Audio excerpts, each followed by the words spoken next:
देखो लंच आ रहे हो लंच की प्रॉब्लम नहीं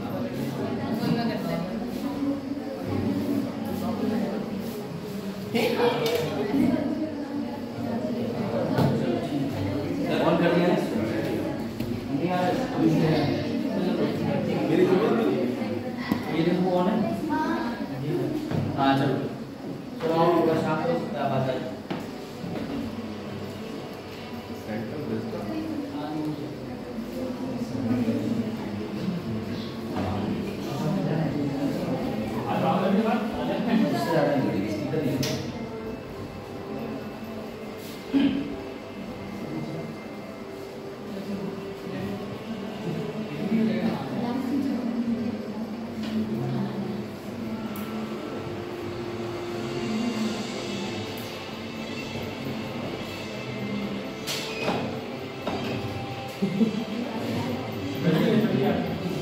They are missing the time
नहीं लॉक नहीं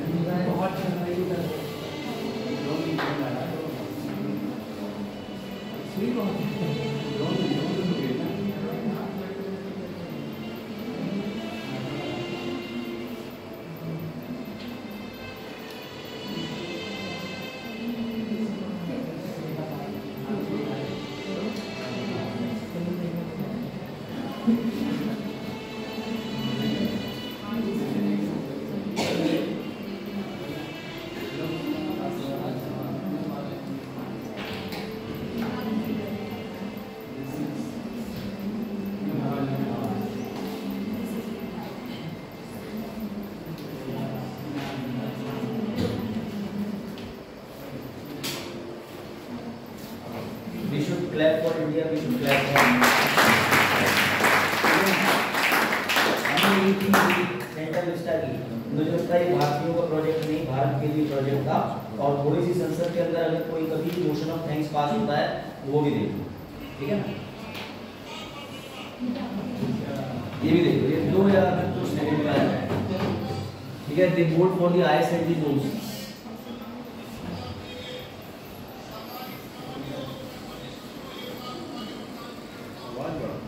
आवाज इतनी नहीं इसलिए स्पीकर नहीं लगा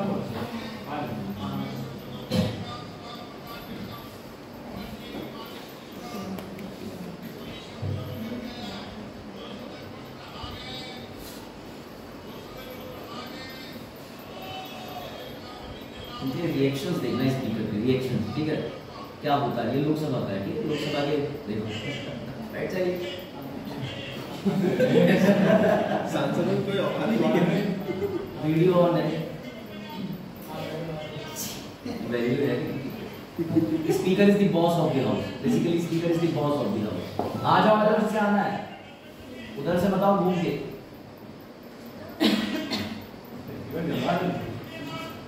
आ जाओ ये सब देखें इस वजह से बंद करो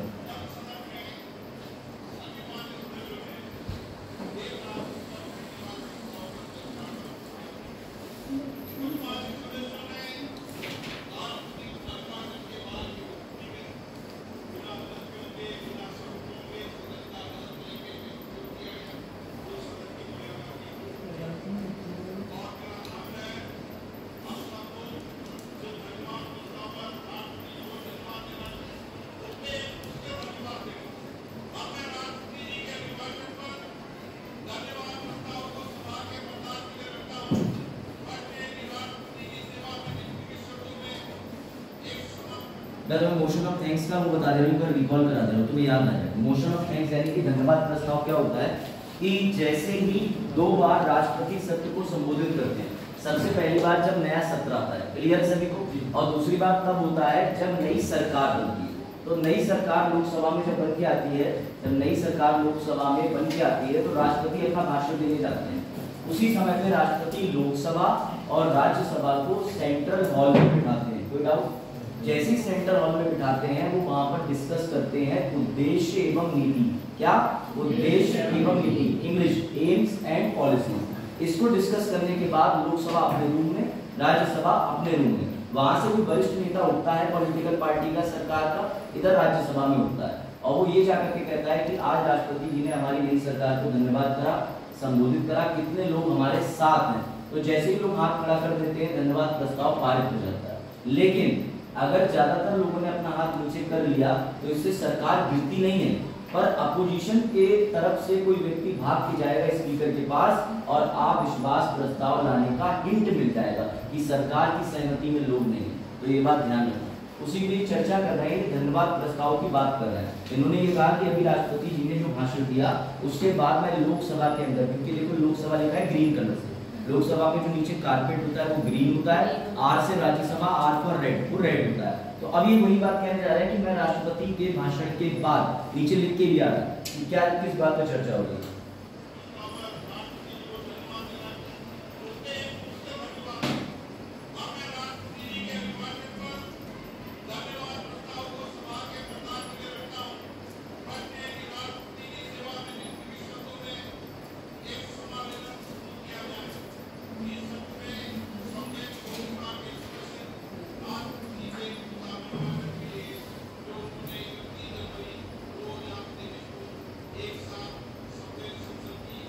एक साथ संयुक्त बैठक, ठीक है।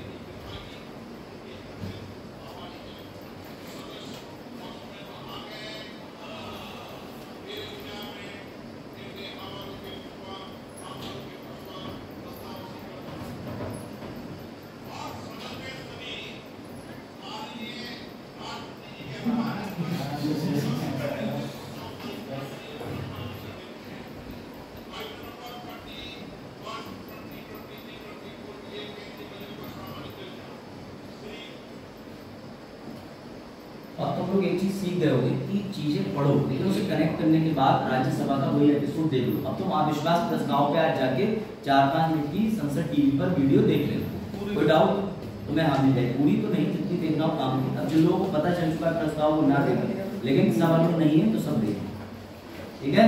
बाजार तो भी देखना चाहिए, इससे तुम्हें एक आइडिया रहेगा कि हाँ ये चीजें हमने जो पढ़ी है डिस्कस करिए। अब सबसे पहले कोई एक बच्चा आ जाओ, सोनू सामने जाओ और ये बताओ कि तुमने कल बिल बनाने की प्रक्रिया में क्या सीखा, कहाँ दिक्कत आ रही। जाओ सोनू थोड़ा बहुत बताएंगे, उसके बाद वहीं से कंटिन्यू करेंगे। वैसे आज बजट हम लोग पढ़ेंगे, चिंता ना करो। बजट पढ़ेंगे कि बजट कैसे बनाया जाता है, बजट किसी देश के लिए कितना महत्वपूर्ण होता है और कैसे संसद के अंदर बजट प्रक्रिया होती है। जाओ हाँ क्या हुआ? साधारण विधेयक पढ़ा था, मनी बिल के अंदर बजट आ। चलो हाँ बताओ, तुम उधर ना देखो, तुम सामने देख के बताओ। ऐसे बताओ, पहले जब बिल बनता है तो पहले मंत्री जी बिल बनाते हैं, ठीक है। तो उसमें मंत्री जी बिल को अपने आप लिखेंगे, उसके बाद मंत्री जी उस बिल को भेजेंगे सचिव के पास, ठीक है। तो सचिव देखता है इसमें क्या है, इस बिल का फॉर्मेट जो भी है उसकी जांच करता है, ठीक है। फिर सचिव के भेजने के बाद कोई बात नहीं, you can take help from copy, आप कॉपी देख लो, कोई इशू नहीं। अभी और किसी को भी बुला लूंगा जो आंसर लिख के लाए हैं, इसलिए भी रेडी। छपाई नहीं करने दूंगा, यही पढ़ाऊंगा, यही सिखाऊंगा। फिर भी आईएएस ना बनूं तो तुम्हारी चेष्टा, लेकिन बना के रहूंगा। फिर सचिव उस बिल को सर पीठासीन अधिकारी के पास भेजता है, जो लोकसभा और राज्यसभा दोनों का मतलब उसी का चेयरपर्सन। आई कांटेक्ट सबसे रहना चाहिए, थोड़ी स्पीकर की निशानी। हां नहीं बोलने दो, वो आवाज नहीं होता और किसी का उसमें तो दोनों लोग उसे दोनों इकट्ठे होते हैं, तो उसे कहते हैं पीठासीन अधिकारी की। उसके बाद मिल जाता है, फिर उसके बाद जाने के बाद उस बिल को फिर जांच के लिए जाता है संसद समिति के पास, ठीक है। संसद समिति के पास जाने के बाद फिर उस बिल की जांच होती है, फिर स्पीकर अनुमति देता है हमारे से। अगर ये कहीं मिस हो तो कोई टोकना। हां फिर स्पीकर अनुमति देता है वहां से, ठीक है कि बिल ठीक है, ठीक है। तो उसका अगर बिल सरकारी है तो तो उसमें 7 दिन का टाइम लगेगा, ठीक है। अगर निजी मतलब प्राइवेट, अगर प्राइवेट है तो उसमें 30 दिन का टाइम लगता है, ठीक है। 30 दिन के टाइम के बाद फिर बिल जाता है, सॉरी हाँ, फिर 3 वो रीडिंग होती है, ठीक है।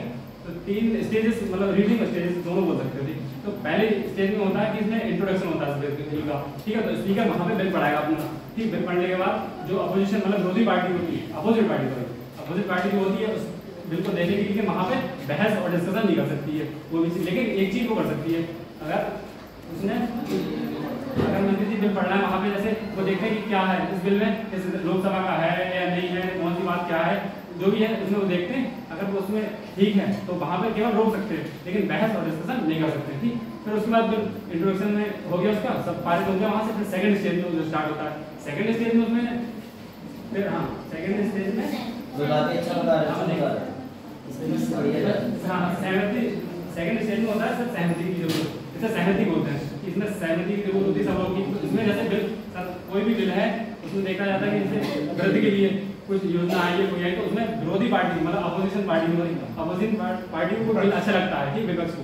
तो उसमें अब विपक्ष को बिल अच्छा लगेगा तो देखेंगे इसमें किस तरह से हम वोट दे सकते हैं। तो ऐसा तो कुछ नहीं एकदम खुले में वोट दे देंगे, खुले में वोट दे नहीं पाओगे, तो सरकार ने उसका भी इंतजाम करा है गोपनीय तरीके से। सरकार ने गोपनीय तरह से उनके लिए दो मतलब होता है, एक सिंगल कमेटी एंड और एक जॉइंट कमेटी, ठीक है। तो जो सिंगल कमेटी और जॉइंट कमेटी का सीन ये है कि उसमें विरोधी पार्टी मतलब अपोजिशन पार्टी उसमें अपना वोट डाल सकती है, अगर उनकी सहमति है कि उनका बिल अच्छा लग रहा है किसी भी पार्टी का, जो भी पार्टी है उस टाइम का, तो उसे अपना वोट डाल सकती है, ठीक।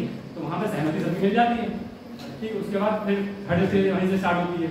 थर्ड स्टेज में क्या है, थर्ड स्टेज में 3 चीज़ें हैं, जैसे उसमें बहस भी कर सकते हैं, डिस्कशन भी हो सकता है और मतदान। लेकिन इसमें एक चीज़ स्पेशल है कि मतदान करने का तरीका इसमें मौखिक, ठीक है। तो उसमें मौखिक तरीके से मतदान किया जाता है। फिर मौखिक तरीके से मतदान करने के बाद फिर इसमें जो मतदान होता है उसमें अपोजिशन पार्टी जो बोलती है कि भाई हमें तो ऐसा समझ नहीं आया। कुछ लोग उसमें जैसे अगर स्पीकर बोल लिया तो कुछ हम बोल देते हैं कि हमें आवाज़ नहीं आई कि हमें ऐसी कोई दिक्कत है, बता देते हैं। तो हमें इसमें मशीन का मत विभाजन रिक्वेस्ट फॉर डिवीजन की मांग करते हैं इसमें। तो उसमें क्या होता है डिवीजन में, उसमें एक मशीन होती है, ठीक है। उसमें 3 बटन होते हैं, ग्रीन, रेड और येलो। तो जिसका ग्रीन का सीन क्या है, जैसे ग्रीन है तो बटन ग्रीन का सीन यह है इसमें कि मतलब हाँ सहमति है इसकी, ठीक है।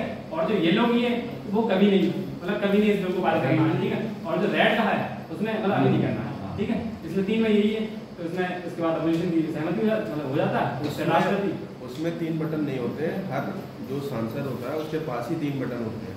नहीं जो चीजें दी जाती है बताने तो बताओ तुम बताओ, जब तोड़ो भी नहीं बुलाते ना, ठीक है। उसमें अभी लाते मेरे साथ तो चले जाते तो समझ आएगा, आपको बताओ तो रुक जाओ, डिस्टर्ब मत करो। Very good. उसमें 3 मतलब जो मशीन रिलीज जैसे से मुझे तो यही पता वो बता, उसमें 3 बटन ये है, ठीक है। तो उसमें 3 वो यही है, इसमें हरा और रेड और येलो वाला, ठीक है। तो येलो का कभी नहीं, हरा का भी नहीं, और उसके बाद आपने आगे भी बताया। उसके बाद सर लास्ट स्टेज फॉर्मेलिटी, जो फॉर्मेलिटी है उसमें सर और यहीं के सब लोग दिक्कत हुई थी समझने में। तो ये बताइए फॉर्मेलिटी से पहले क्लैप बजाओ, सुनो जब अगर तुम्हारा यही स्तर है पढ़ाई का तो फिर बहुत जल्दी चमको, मेरे से बेहतर समझाया तुम। गुड, जाओ आप जाओ, आप बताओ लास्ट में फॉर्मेलिटी यहीं के कैसे। सब लिखा है कि नहीं बहुत अच्छा, अमेजिंग बताया।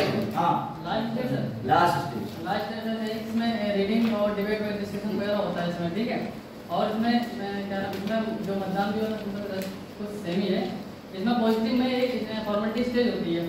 इसमें बिल जो है वो ट्रांसमिट किया जाता है सेकंड आवर में, और सेकंड में जो इसकी जो प्रोसेस होती है वो जस्ट सेम होती है।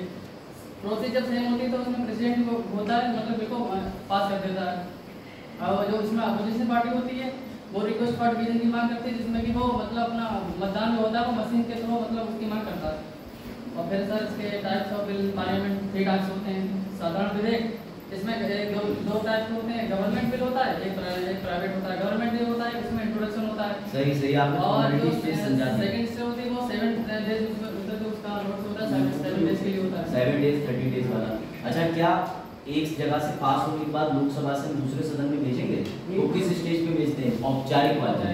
दोनों ये याद रखना कि जब फॉर्मेलिटी पे आप आए सब आपने पूरा कर दिया, तो अगर बिल राज्यसभा में ये सब हो गया है तो लोकसभा में चला जाएगा, लोकसभा में आया तो राज्यसभा में चला जाएगा। आपने भी बढ़िया समझाया, बैठ जाओ, गजब समझाया तुम लोगों ने।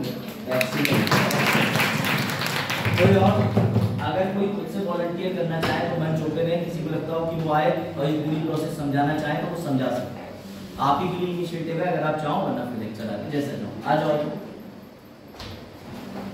आराम से बैठ। कोई और इनिशिएटिव लेना चाहे जिसको लगता हो, देखो इसमें रिवीजन तुम्हारा हो रहा है, रीडिंग तुम्हारी हो रही है और कल ही तुमने सीखा, कल ही आंसर लिखा है और यहाँ समझा रहे हो। बस मेरा तो ये टीचर के लिए इससे ज्यादा बड़ी खुश होने की बात क्या होगी, मेरे लिए तो सपना साकार वाली बात है। और सोनू ने ना ही दोबारा मुझसे बात करी, ना सोनू ने अभी वीडियो अपलोड नहीं हुई, जो सोनू ने वीडियो भी देख ली, लेकिन सोनू के दिमाग में फिट रह गया, ये बहुत बड़ी बात है ना, ये वास्तव में बहुत बड़ी बात है। गुड सोनू, बल्लाद तुम भी कुछ समझा दो इनको लाइन में जाके, तो समझाओगे जाके, मतलब मन हो तब सुबह में, चलो सुबह बता दे। चलो शुरू करें। कल हम लोगों ने ऑर्डिनरी बिल कवर किया था, ठीक है। जितने लोग आंसर लिख के लाए हैं भी बिल के बाद भी लेक्चर के बाद में आंसर सबमिट करेंगे आपके, मुझे दे देना आंसर, उसके डेट और नाम और मोबाइल नंबर डाल देना। ये भी हो सकता है कि वो लोग आप ही को व्हाट्सएप कर दें, हो सकता है मेरे नंबर से ना आए व्हाट्सएप, दूसरे ही नंबर से आए, लेकिन ऑथेंटिक अपना नंबर, ठीक है, ये बात का भी हो सकता है। तो ये नहीं, आपने का नाम नंबर ये डाल दें, ठीक है, नाम नंबर डाल दें, कोई इशू नहीं ना किसी को नाम नंबर डालना, ठीक है। चलो आगे बढ़ते हैं। अरे नहीं सब फालतू बात है, तुम ये देखो वो सब बात अलग है। देखो मनी बिल पे आ जाओ, मनी बिल, आप मनी बिल की बात समझो। कल हम लोगों ने साधारण बिल पर चर्चा करी थी, किसी को कोई डाउट है? साधारण बिल का मतलब ये नहीं होता कि वो बिल बहुत साधारण चीजों के लिए है कि लौकी तोरी सब्जी के लिए। बिल का नाम साधारण है, परंतु जो ऑर्डिनरी बिल कहलाता है या साधारण बिल कहलाता है, उस बिल में भी दो प्रकार के बिल आते हैं। हमने पढ़ा था कि कौन से निजी बिल यानी गैर सरकारी प्राइवेट, कौन से सरकारी विधेयक बोले जाते हैं। कोई डाउट? फिर एक में 7 दिन का समय, एक में 30 दिन का समय। बाकी भी इन्होंने जाके खुद बताया कि बिल को मंत्री जी पेश करते हैं सेक्रेटरी फॉर्मेट के अनुसार, स्पीकर को देते हैं, स्पीकर स्क्रूटनी कराते हैं, स्क्रूटनी होने के बाद बिल पेश हो जाता है। बिल पेश होने के बाद में सबसे पहले दिन परिचित स्टेज होती है, इंट्रोडक्शन। इंट्रोडक्शन स्टेज में क्या होता है कि मंत्री जी ने जब बिल पढ़ा तो आप उसमें बहस नहीं कर सकते, डिबेट नहीं कर सकते, डिस्कशन नहीं कर सकते। परंतु अगर वो कोई ऐसा विषय पढ़ रहे हैं जो कि बिल के अधीन आना ही नहीं चाहिए था, तो हम मंत्री जी को रोक सकते हैं कि मंत्री जी ये विषय सिर्फ राज्यसभा का है, आप लोकसभा में इसको ना पढ़िए, या ये राज्यों का है, इसको केंद्र में ना पढ़िए। ठीक है बस उस हाँ इसे नहीं अभी आप लास्ट में डाउट सेशन में, ये सामने बता दीजिए। गुड जाओ बताओ। चलो वजाहत का है अपन, तो वजाहत से भी सीखते हैं हम लोग। हाँ बताइए। सबसे पहले बिल होता है, दो प्रकार का बिल होता है। नंबर 1 साधारण विधेयक, पूरी प्रक्रिया बताएंगे आप? हाँ। अरे गुड बताओ। सर पहले होता क्या है, सरकार एक विधेयक लाती है, उसको कहते हैं सरकारी बिल। Very good. जो सांसद होते हैं, जो सरकार का भाग नहीं है परंतु विधायिका का भाग है, उसे कहते हैं private bill. Very good very good. परंतु दोनों में कंडीशन है, सरकार को जब चाहे बिल पेश कर सकती है 30 दिन के अंदर कभी भी, परंतु 30 दिन के अंदर किसे? 7 दिन के अंदर कोई बात नहीं, कॉन्फिडेंस बढ़ेगा। सुनाओ गुड गुड कीप गोइंग। 7 दिन के अंदर कभी पेश कर सकती है। Good. दूसरा दिन करेगी संसद को पहले। अब आ जाओ गैर विधेयक में 30 दिन के पहले दूसरा दिन करेगी, परंतु शुक्रवार के समय इसको पेश कर सकते हैं प्राइवेट विधेयक। उसे करने से पहले आपको पहले संसद को सूचना दे दिया, हम कोई बिल लाएंगे, पहले आपके जो संसदीय समिति होती है उसको देंगे, उसकी जांच होगी। फिर जो बिल जाएगा, जो हमारा अध्यक्ष होता है, जो मेन बॉडी होती है उसकी संसद की, दोनों सदन की, वहाँ जाएगा। वहाँ से जो समिति होती है उसकी फिर जांच होगी, फिर जांच होके जो हमारे संसद के लोग हैं वहाँ पर कॉपी वितरित हो जाएगी। Very good very good. बाकी मैंने भी स्टेप ही मिस करा, शाबाश एक्सीलेंट। फिर और भी बजाएंगे। हाँ नंबर 1 भाषण में ये होगा, पहले जो कंपनी लाएगी उसके द्वारा उसे पढ़ाया जाएगा, फिर दूसरे की बहस होगी उसमें, फिर तीसरे भाषण में उसकी वोटिंग हो जाएगी। अगर वोटिंग पास हो गई फिर लोकसभा में जाएगी, लोकसभा में गया तो राज्यसभा में जाएगी, इन दोनों सदन पास हो गए फिर राष्ट्रपति बन जाएगी। इसी कारणवश कि राज्यसभा में अटक गया बिल, तो राष्ट्रपति साहब इसमें कई बैठक करवाएंगे। पहले राज्यसभा यूँ जाती है, कई बैठक हो, कारण ये है उसका। सबसे पहले तो राज्यसभा का बहुमत कम पड़ जाता है, लोकसभा का ज्यादा। Very good. अगर ये विधेयक पास राष्ट्रपति ने पास कर दिया तो ये विधेयक बन जाएगा। बहुत बढ़िया एक्सीलेंट गुड। अगर यही सीरियसनेस तुम्हारी लाइफ में रही तो फिर you are going to rock. मतलब समझे, रॉक का मतलब तुम सिनेमा वाले रॉक नहीं बन जाओगे, you are going to be a bedrock और माइलस्टोन। बहुत बढ़िया। आज तुमने बड़ा गंभीरता से और बिना किसी हेजिटेशन के अपनी बात रखी, ठीक है। इंस्टाग्राम आईडी दे देना, रिक्वेस्ट में आ जाएगी। चलो देखो, ठीक है, आ जाओ वापस मनी बिल पे। अब देखो हम लोगों ने कल सामान्य बिल को समझा था, ऑर्डिनरी बिल को, आज मनी बिल को समझ लेते हैं एक बार फिर से। यद्यपि मैंने आपको मनी बिल बताया, लेकिन मैं आपको द हिंदू की डेफिनेशन बता दे रहा हूँ। सर द हिंदू न्यूज़पेपर की, हाँ जी, उसमें ये बॉक्स निकला था। इस बॉक्स में तुम्हें 3-4 चीजें याद रखनी है। ऐसी हर वो चीज जिसमें कंसोलिडेटेड फंड यानी कि संचित निधि से जोड़ दिया जाए, ला करके मनी बिल हो जाता है। जिसमें सरकार गारंटी दे दे, गारंटी संचित निधि से दे दे, और जिसमें इम्पोजिशन यानी उन्मूलन, कर, छूट, संशोधन, इन सब चीजों से संबंधित आपको शब्द देखने को मिलेंगे। मैं पहले आपको इसका आर्टिकल दिखा रहा हूँ, फिर आप समझ जाओगे। इसका आर्टिकल ये है, हिंदी में दिखा दे रहा हूँ। नहीं ये अभी बात में बताना, मतलब इसको बताना बिल्कुल, लेकिन आज पूरा लेक्चर हमें पढ़ाने थे, उसके बाद आप बताना, लेकिन काफी अच्छा होता है। बट अब देखो ध्यान से, इस अध्याय में यानी कि ये है आर्टिकल 110, ये देखो 110 लिखा हुआ है। इसमें धन विधेयक की परिभाषा है। अब इस परिभाषा में आपको ज्यादा कॉम्प्लिकेटेड चीजें नहीं उठानी, आपको इतना याद रखना है कि मनी बिल का मतलब होता है सरकार जब भी कभी भारत की संचित निधि में पैसा भरे, संचित निधि में पैसा निकाले, लोगों से टैक्स इकट्ठा करके कहीं रखे, उससे संबंधित जो भी बिल होगा वो धन विधेयक कहलाएगा। हाँ बताओ, ठीक, चलिए बता रहा। तो धन विधेयक का मतलब समझे। अब सबसे बड़ी बात यह है सर, ये संचित निधि क्या होती है, यानी कंसोलिडेटेड फंड। तो बेटा कंसोलिडेटेड फंड के लिए तुम्हें ये गुल्लक याद रखनी है, जो तुम बचपन में बहुत फोड़ दिया करते थे। ये शाबाश, इसका आर्टिकल भी तुम्हें याद रखना है, और ये गुल्लक भी याद रखनी है। कैसे? सरकार के पास जो भी पैसा आता है टैक्स से, कहीं स्कूल है, यूनिवर्सिटी है, बिल्डिंग है, टोल टैक्स है, दुनिया में सरकार के पास कहीं से किसी भी माध्यम से कोई भी पैसा जो रिसीव होता है, वो सबका सब किसी गुल्लक में डाला जाता है। इसी को संचित निधि कहते हैं। कोई डाउट? ये कौन सा आर्टिकल में दिया है? 266 में। इसके बारे में आपको ये याद रखना है कि इसमें गवर्नमेंट ऑफ इंडिया इसकी संरक्षक होती है। इसमें से पैसा निकालने के लिए धन विधेयक पारित किया जाता है। कोई डाउट? सर ये जो धन विधेयक होता है, हमने सुन रखा है कि बजट इसी का हिस्सा है। हाँ, बजट भी इसी धन विधेयक का भाग है, क्योंकि बजट किससे बनता है? बजट बनता है हमारी सरकार से, और सरकार बजट में ये तय करती है कि जनता का पैसा जो टैक्स से आ रहा है उसका हमें कहाँ कैसे प्रयोग करना है। कोई डाउट पीछे सुनी? प्रमोद कोई डाउट? तो देखो ध्यान से, अब संचित निधि तुम समझ गए, बस तुम्हें ये कीवर्ड नहीं भूलने हैं, चाहे इंग्लिश में याद रखो चाहे हिंदी में। कंसोलिडेटेड फंड ऑफ इंडिया, इसकी अगर 6 अंकों की डेफिनेशन है या 6 शब्दों की, या जैसे भी समझो 6 बॉक्सेस की, तो उसमें consolidated fund of India, guarantee, और ऊपर को तो आ ही रहा है उन्मूलन, कर, छूट, प्रदान। ये डेफिनेशन तुम्हें कहीं भी एमसीक्यू में दिखे, कंसोलिडेटेड फंड ऑफ इंडिया दिखे, अगर कोई स्कीम बना करके एथिक्स के पेपर में दिखे, तो समझ जाना कि बात हो रही है लोगों के टैक्स की, संचित निधि की, या गवर्नमेंट के पैसों की। बात आई समझ? अगर वित्तीय विधेयक होता तो उसमें ये शब्द नहीं आते। वित्तीय विधेयक में दूसरे शब्द आते हैं, नीति की बात होती है, पैसा लगाने की बात होती है, लगा करके वापस लेने की बात होती है। समझ? दूसरी निधि भी होती है जिसे कंटिजेंसी बोलते हैं, वो तो इसमें भी लिखी हुई है कंटिजेंसी, और इसमें मेन कंसोलिडेटेड में पैसा आने का भी इंतजाम है और भेजने का भी, साथ ही इमरजेंसी में। लेकिन फाइनेंशियल वाले के अंदर ऐसा कोई फंड की बात नहीं है, उसमें भी हमें पैसा चाहिए होता है, तो हम CFI में विनियोग अधिनियम से निकाल के लेते हैं, वो समझो के बजट। समझ गए? अभी आपको मनी बिल याद रखना है, इसमें तो कोई कंफ्यूजन नहीं। हाँ नहीं सर, हाँ बता दो, लेकिन बहुत कम शब्दों को, नहीं खड़े हो बता दो तुम। चलो इंस्टाग्राम आईडी डाली दो तुम। हाँ चलो बताओ। नहीं उसे नहीं, ऐसी बता दो। पेन ना चलाओ सिलेक्ट, चलो मिटा देना तुम। हाँ सुनो, यहाँ पर एक सरकार होती है, ठीक है, सरकार है, यहाँ सरकार चलाने की संसद होती है। ठीक, गुड। संसद के कितने भाग होते हैं? 3, लोकसभा, राज्यसभा और राज्यसभा। ठीक है, इस लोकसभा में कौन होती है? सरकार बनती है, जनता का प्रतिनिधि होता है लोकसभा में, और राज्यसभा में क्या होता है? राज्यों का प्रतिनिधि। अब बताओ सरकार चलाने के लिए क्या चाहिए होता है? सरकार के लिए क्या चाहिए होता है?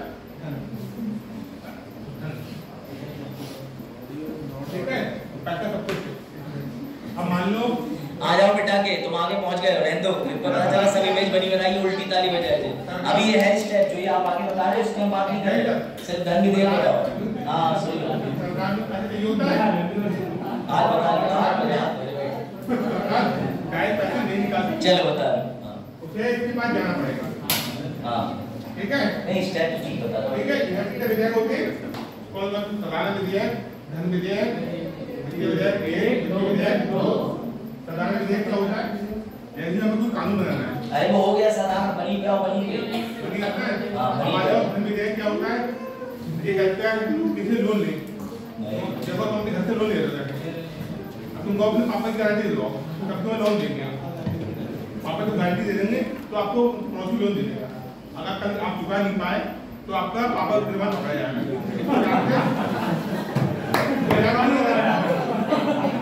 पापा खतरे नहीं बता कि इसी प्रकार से भारत सरकार को लोन लेगी, क्योंकि भारत का अकाउंट है, उससे पैसा गारंटी दी जाएगी।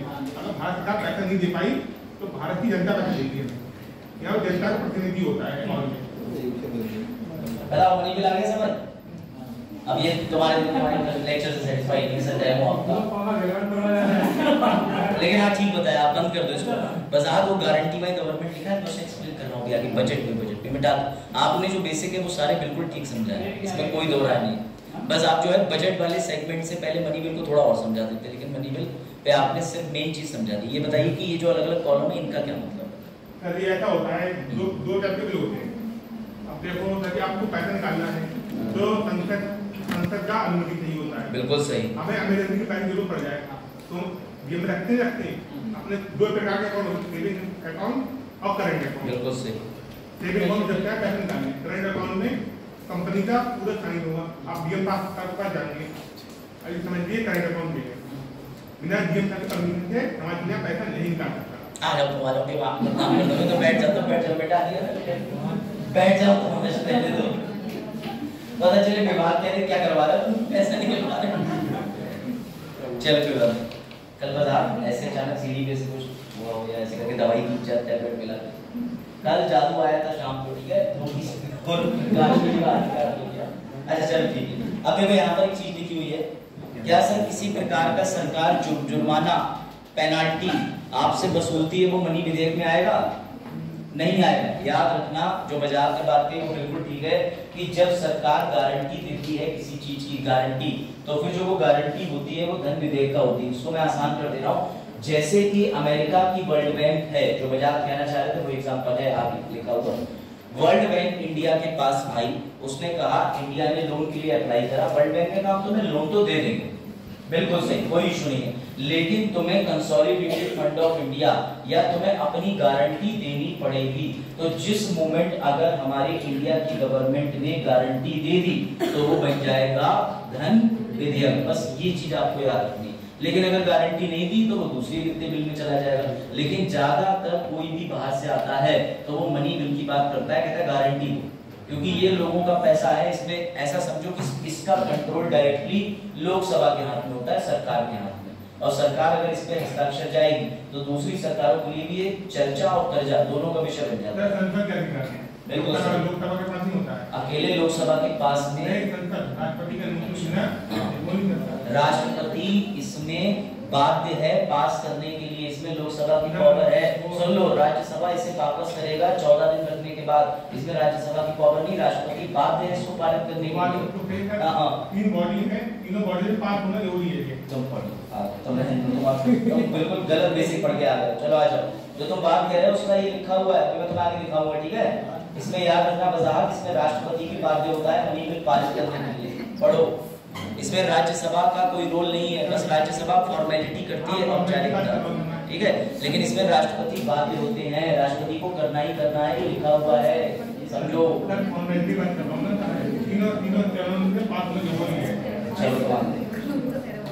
चलो वजाहत वाली लास्ट वाली बातों पर ध्यान ना दें, अभी उसमें डाउट मत क्रिएट करना, वरना तुम लोग मनी बिल बजट में सब घबरा जाओ, ठीक है? अच्छा आप समझो, लो वजाहत, इस चीज को तुम समझो, इसे एक्सप्लेन करो। सबसे बड़ी बात यह है कि गवर्नमेंट देख लो, सबसे पहली बात तो ये सरकार, जिसे हम बोलते हैं कार्यपालिका, वो किससे मिलके बनती है? तो हमारे प्राइम मिनिस्टर साहब होते हैं और उनका मंत्रिमंडल होता है, साथ में संसद होती है, विधायी। अब जो बजाज बात कर रहे थे उसे टेक्निकली फॉर्मूला से समझो, ठीक है? ये तो घुस गए कहीं और लेकर के। आपको अनुच्छेद 114 का ये अंतिम जो है, इस नियम को एक बार जरा पढ़ो 2-3 बार, जो तीसरे नंबर पे लिखा है। इस अनुच्छेद के प्रावधानों के अनुसार पारित कानून द्वारा किए गए विनियोग के तहत भारत की संचित निधि से कोई पैसा नहीं निकाला जाएगा। अब यहाँ पर एक गेम समझो, ज्यादा पावर लोकसभा के पास में है क्योंकि वो डायरेक्ट प्रतिनिधि हैं। उन्हें सरकार को क्या चाहिए होता है? बाजार ने भी खुद कहा था कि सरकार को पूरे भारत को चलाने के लिए चाहिए होता है पैसा, लेकिन जरा दिमाग लगाओ, वो पैसा जब चाहे तब निकाल सकते हैं, तो पैसे का दुरुपयोग हो जाता कि नहीं अगर उन्हें ये पावर दे देते। इसलिए हमने उन्हें ये पावर तो दी, लेकिन साथ में हमने एक लगाम भी लगा दी, उसे कहते हैं विनियोग विधेयक। यानी कि बजट बना, सब कुछ हो गया, लेकिन तुम्हें जब भी पैसा निकालना है बजट से भी, तो तुम ये वाला विधेयक पारित करवाओगे, वरना बजट तुम्हारी सरकार के नाम जरूर है, लेकिन तुम्हारी सरकार पैसा नहीं निकाल सकती। ये है, ऐसा क्यों है? क्योंकि बेटा बजट बनाने वाले हैं एग्जीक्यूटिव, और जो लोग संसद के अंदर बैठे हैं वो है लेजिस्लेटिव, और नियम क्या कहता है?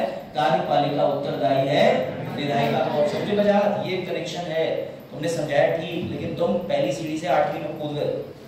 समझो भाई, ये सब लिखा हुआ है।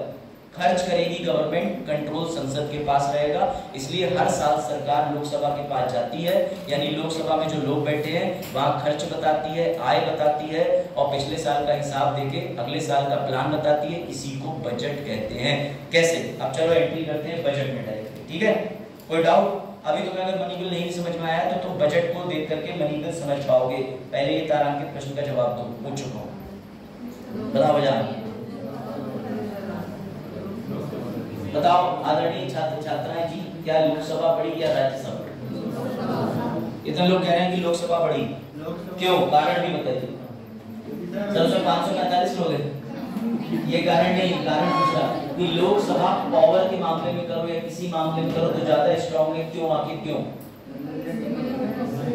एग्जैक्टली, लोकसभा के पास पावर है। सबसे पहले बजट कौन से सदन में होता है? बनाते ही मंत्री जी है जो सरकार में होते हैं, सब कुछ उनके हाथ में। तो जिसके पास पावर ऑफ पर्स होती है, पावर ऑफ पर्स, उसी को कहते हैं most powerful house. It's like Batman Superman में से कौन बड़ा? तो तुम बता सकते हो कि भैया जिसके पास धन। और दूसरा, वो लोग प्रत्यक्ष तरीके से चुने जाते हैं। अभी 18वीं लोकसभा में आप, ये, मैं, हम सब लोग डायरेक्टली वोट देंगे, लेकिन राज्यसभा में हमारा वोट नहीं होता, वो अप्रत्यक्ष तरीके से जाता है, उसे मंत्री जी वोट देते हैं, पता है ना? एमएलए वोट देते हैं राज्यसभा में, क्या पड़ेगा? चलो, अब सबसे बड़ी बात यह है, पहले तुम कुछ ऐसे तथ्य ले लो जो तुम्हारे काम आएंगे बजट को लेके। कोई बता सकता है एक लाइन में कि बजट होता क्या?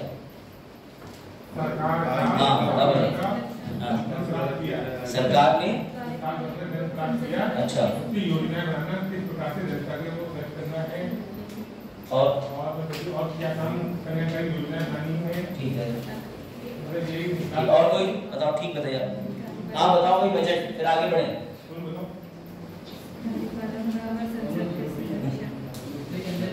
बड़े, हाँ बताओ। अच्छा, बजट के लिए तुम लोग क्या क्या संसद का वित्तीय अधिकार, मैं गलत बताया। इधर से कोई बताना चाहेगा बजट क्या है? बेटा अपने घर में रख लो इसको, सिचुएशन को, तुम्हारे घर पे भी बजट बनता है। जब भी कोई त्योहार आने वाला होता है, जब भी पापा की सैलरी आती है, तो तुम मंथली बजटिंग कर लेते हो। कैसे? जैसे मान लो पापा की सैलरी आई तो डिसाइड है कि इस महीने इतना पैसा देना है बिटिया को, इतना बेटे को, इतना बत्ती बिल जाएगा, ये सब जाएगा। इसी व्यवस्था को प्रैक्टिकली अप्लाई करो देश चलाने में, क्योंकि देश के पास भी खर्चे होते हैं और आय के साधन होते हैं। जब देश आय के और खर्च के दोनों चीजों का एक ब्यौरा बना लेता है, उसे ही बजट कहते हैं। सिंपल सी बात है। आपने इनको में बजटिंग पढ़ी होगी, ठीक है? पढ़ी थी ना? हाँ, देखो अब ध्यान से समझना। 1921 में, पहले ये ध्यान रखना बेटा कि जो बजट था वो रेल का, सभी का, ये सारा जो बजट था वो क्या हो के आता था? एक ही में आता था। लेकिन 1921 में अंग्रेजों के टाइम पर एक समिति बनी, उसका नाम था एसी वर्थ, यानी एक्बर्थ। एक्बर्थ समिति ने सुझाया कि अकेले रेलवे से 75% का फायदा होता है, तो तुम इसे जनरल बजट के साथ क्यों रखते हो? तो उन्होंने जब सुझाया तो हमने क्या करा, रेलवे का और जनरल बजट जो है वो अलग कर दिया था 1924 से। ये कहानी चलती रही। मेरी बात समझना। 1921 में एक समिति बनी, उसने कहा 75% का फायदा अकेले रेलवे से है, तो कॉमन बजट क्यों पेश कर रहे हो? रेल बजट अलग पेश करो और सामान्य बजट अलग पेश करो। हमने बात मान ली। ये कहानी हम चलाते रहे। तभी नीति आयोग नाम की एक संस्था है जो बनी 2015 में। उसमें एक व्यक्ति सदस्य जो काम करते थे, उनका नाम था विवेक देवराय। विवेक ओबराय नहीं, विवेक देवराय। इन्होंने 2016 में एक प्रस्ताव दिया और 2017 में इनका प्रस्ताव पारित हो गया। इन्होंने कहा कि बजट को अलग अलग नहीं, बजट को कॉमन तरीके से ही पेश करो। क्या कहा इन्होंने? बजट को अलग अलग नहीं, बजट को कॉमन पेश करो। समझो, केंद्रीय बजट, देश का रेल बजट पिछले 92 वर्षों से 2017 तक हमेशा अलग बजट के रूप में पेश किया गया, जिसमें रेल बजट का केंद्रीय बजट से विलय हो गया। इंदिरा गांधी एकमात्र महिला वित्त मंत्री थी जो बजट पेश करते समय प्रधानमंत्री भी थी। ये कुछ फैक्ट है, आपके काम आ जाएंगे। वर्तमान सरकार ने बजट घोषणा को फरवरी के अंतिम कार्य दिवस से हटा के फरवरी के प्रथम कार्य दिवस पर कर दिया। पहले फरवरी के लास्ट डे पे होता था, अब फरवरी के पहले डे पे होता है। मीडिया ने ड्रीम बजट किसको बोला? वर्ष 1997 और 98 को ड्रीम बजट कहा जाता है, क्योंकि उसके जैसा बजट कॉर्पोरेट, भूमि सुधार, इन सब चीजों को लेकर के ऐसा कोई बजट आया ही नहीं था। एक इकोनॉमी के लिए बेस्ट बजट बताया जाता है। लेकिन किसे काला बजट बोला जाता है? ब्लैक बजट, यानी जो खराब था, वो है 1973 और 1974 का, क्योंकि इसमें देश को 500 करोड़ का घाटा हुआ। ये ध्यान रखना, ये कुछ तथ्य हैं। ब्लैक बजट, ग्रीन बजट, इस तरीके के शब्द कभी कभी पूछ लिए जाते हैं। ठीक है भैया? ग्रीन बजट, ब्लैक बजट, ये जो फैक्ट है इसको क्या चीज? ब्लैक की 1973 1974 में बजट को ब्लैक बजट के रूप से जाना जाता है, क्योंकि देश को 550 करोड़ का घाटा हुआ था।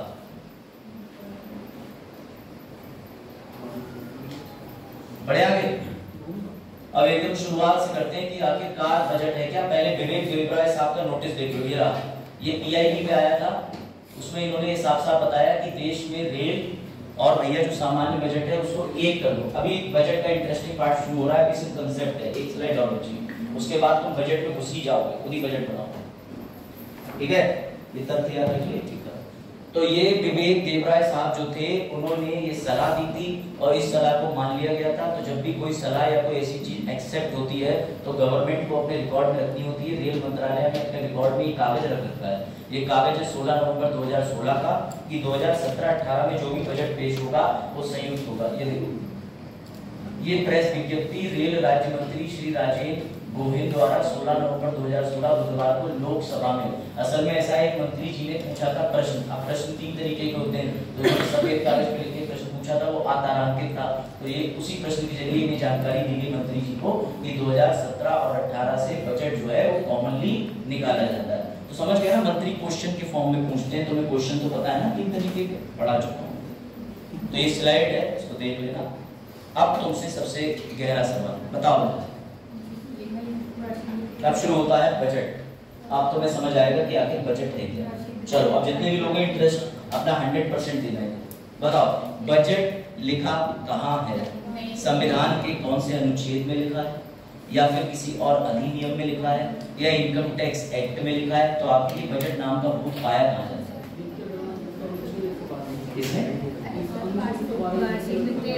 अच्छा, प्रमोद ने आंसर जो दिया है, मुझे पता था कि कोई बच्चा जरूर खड़े होकर कहेगा कि सर बजट ना 112 में लिखा है। तो प्रमोद ये देखो, तुम्हारे सामने बजट 112 में नहीं लिखा है, ये मैं प्रूफ कर दूंगा।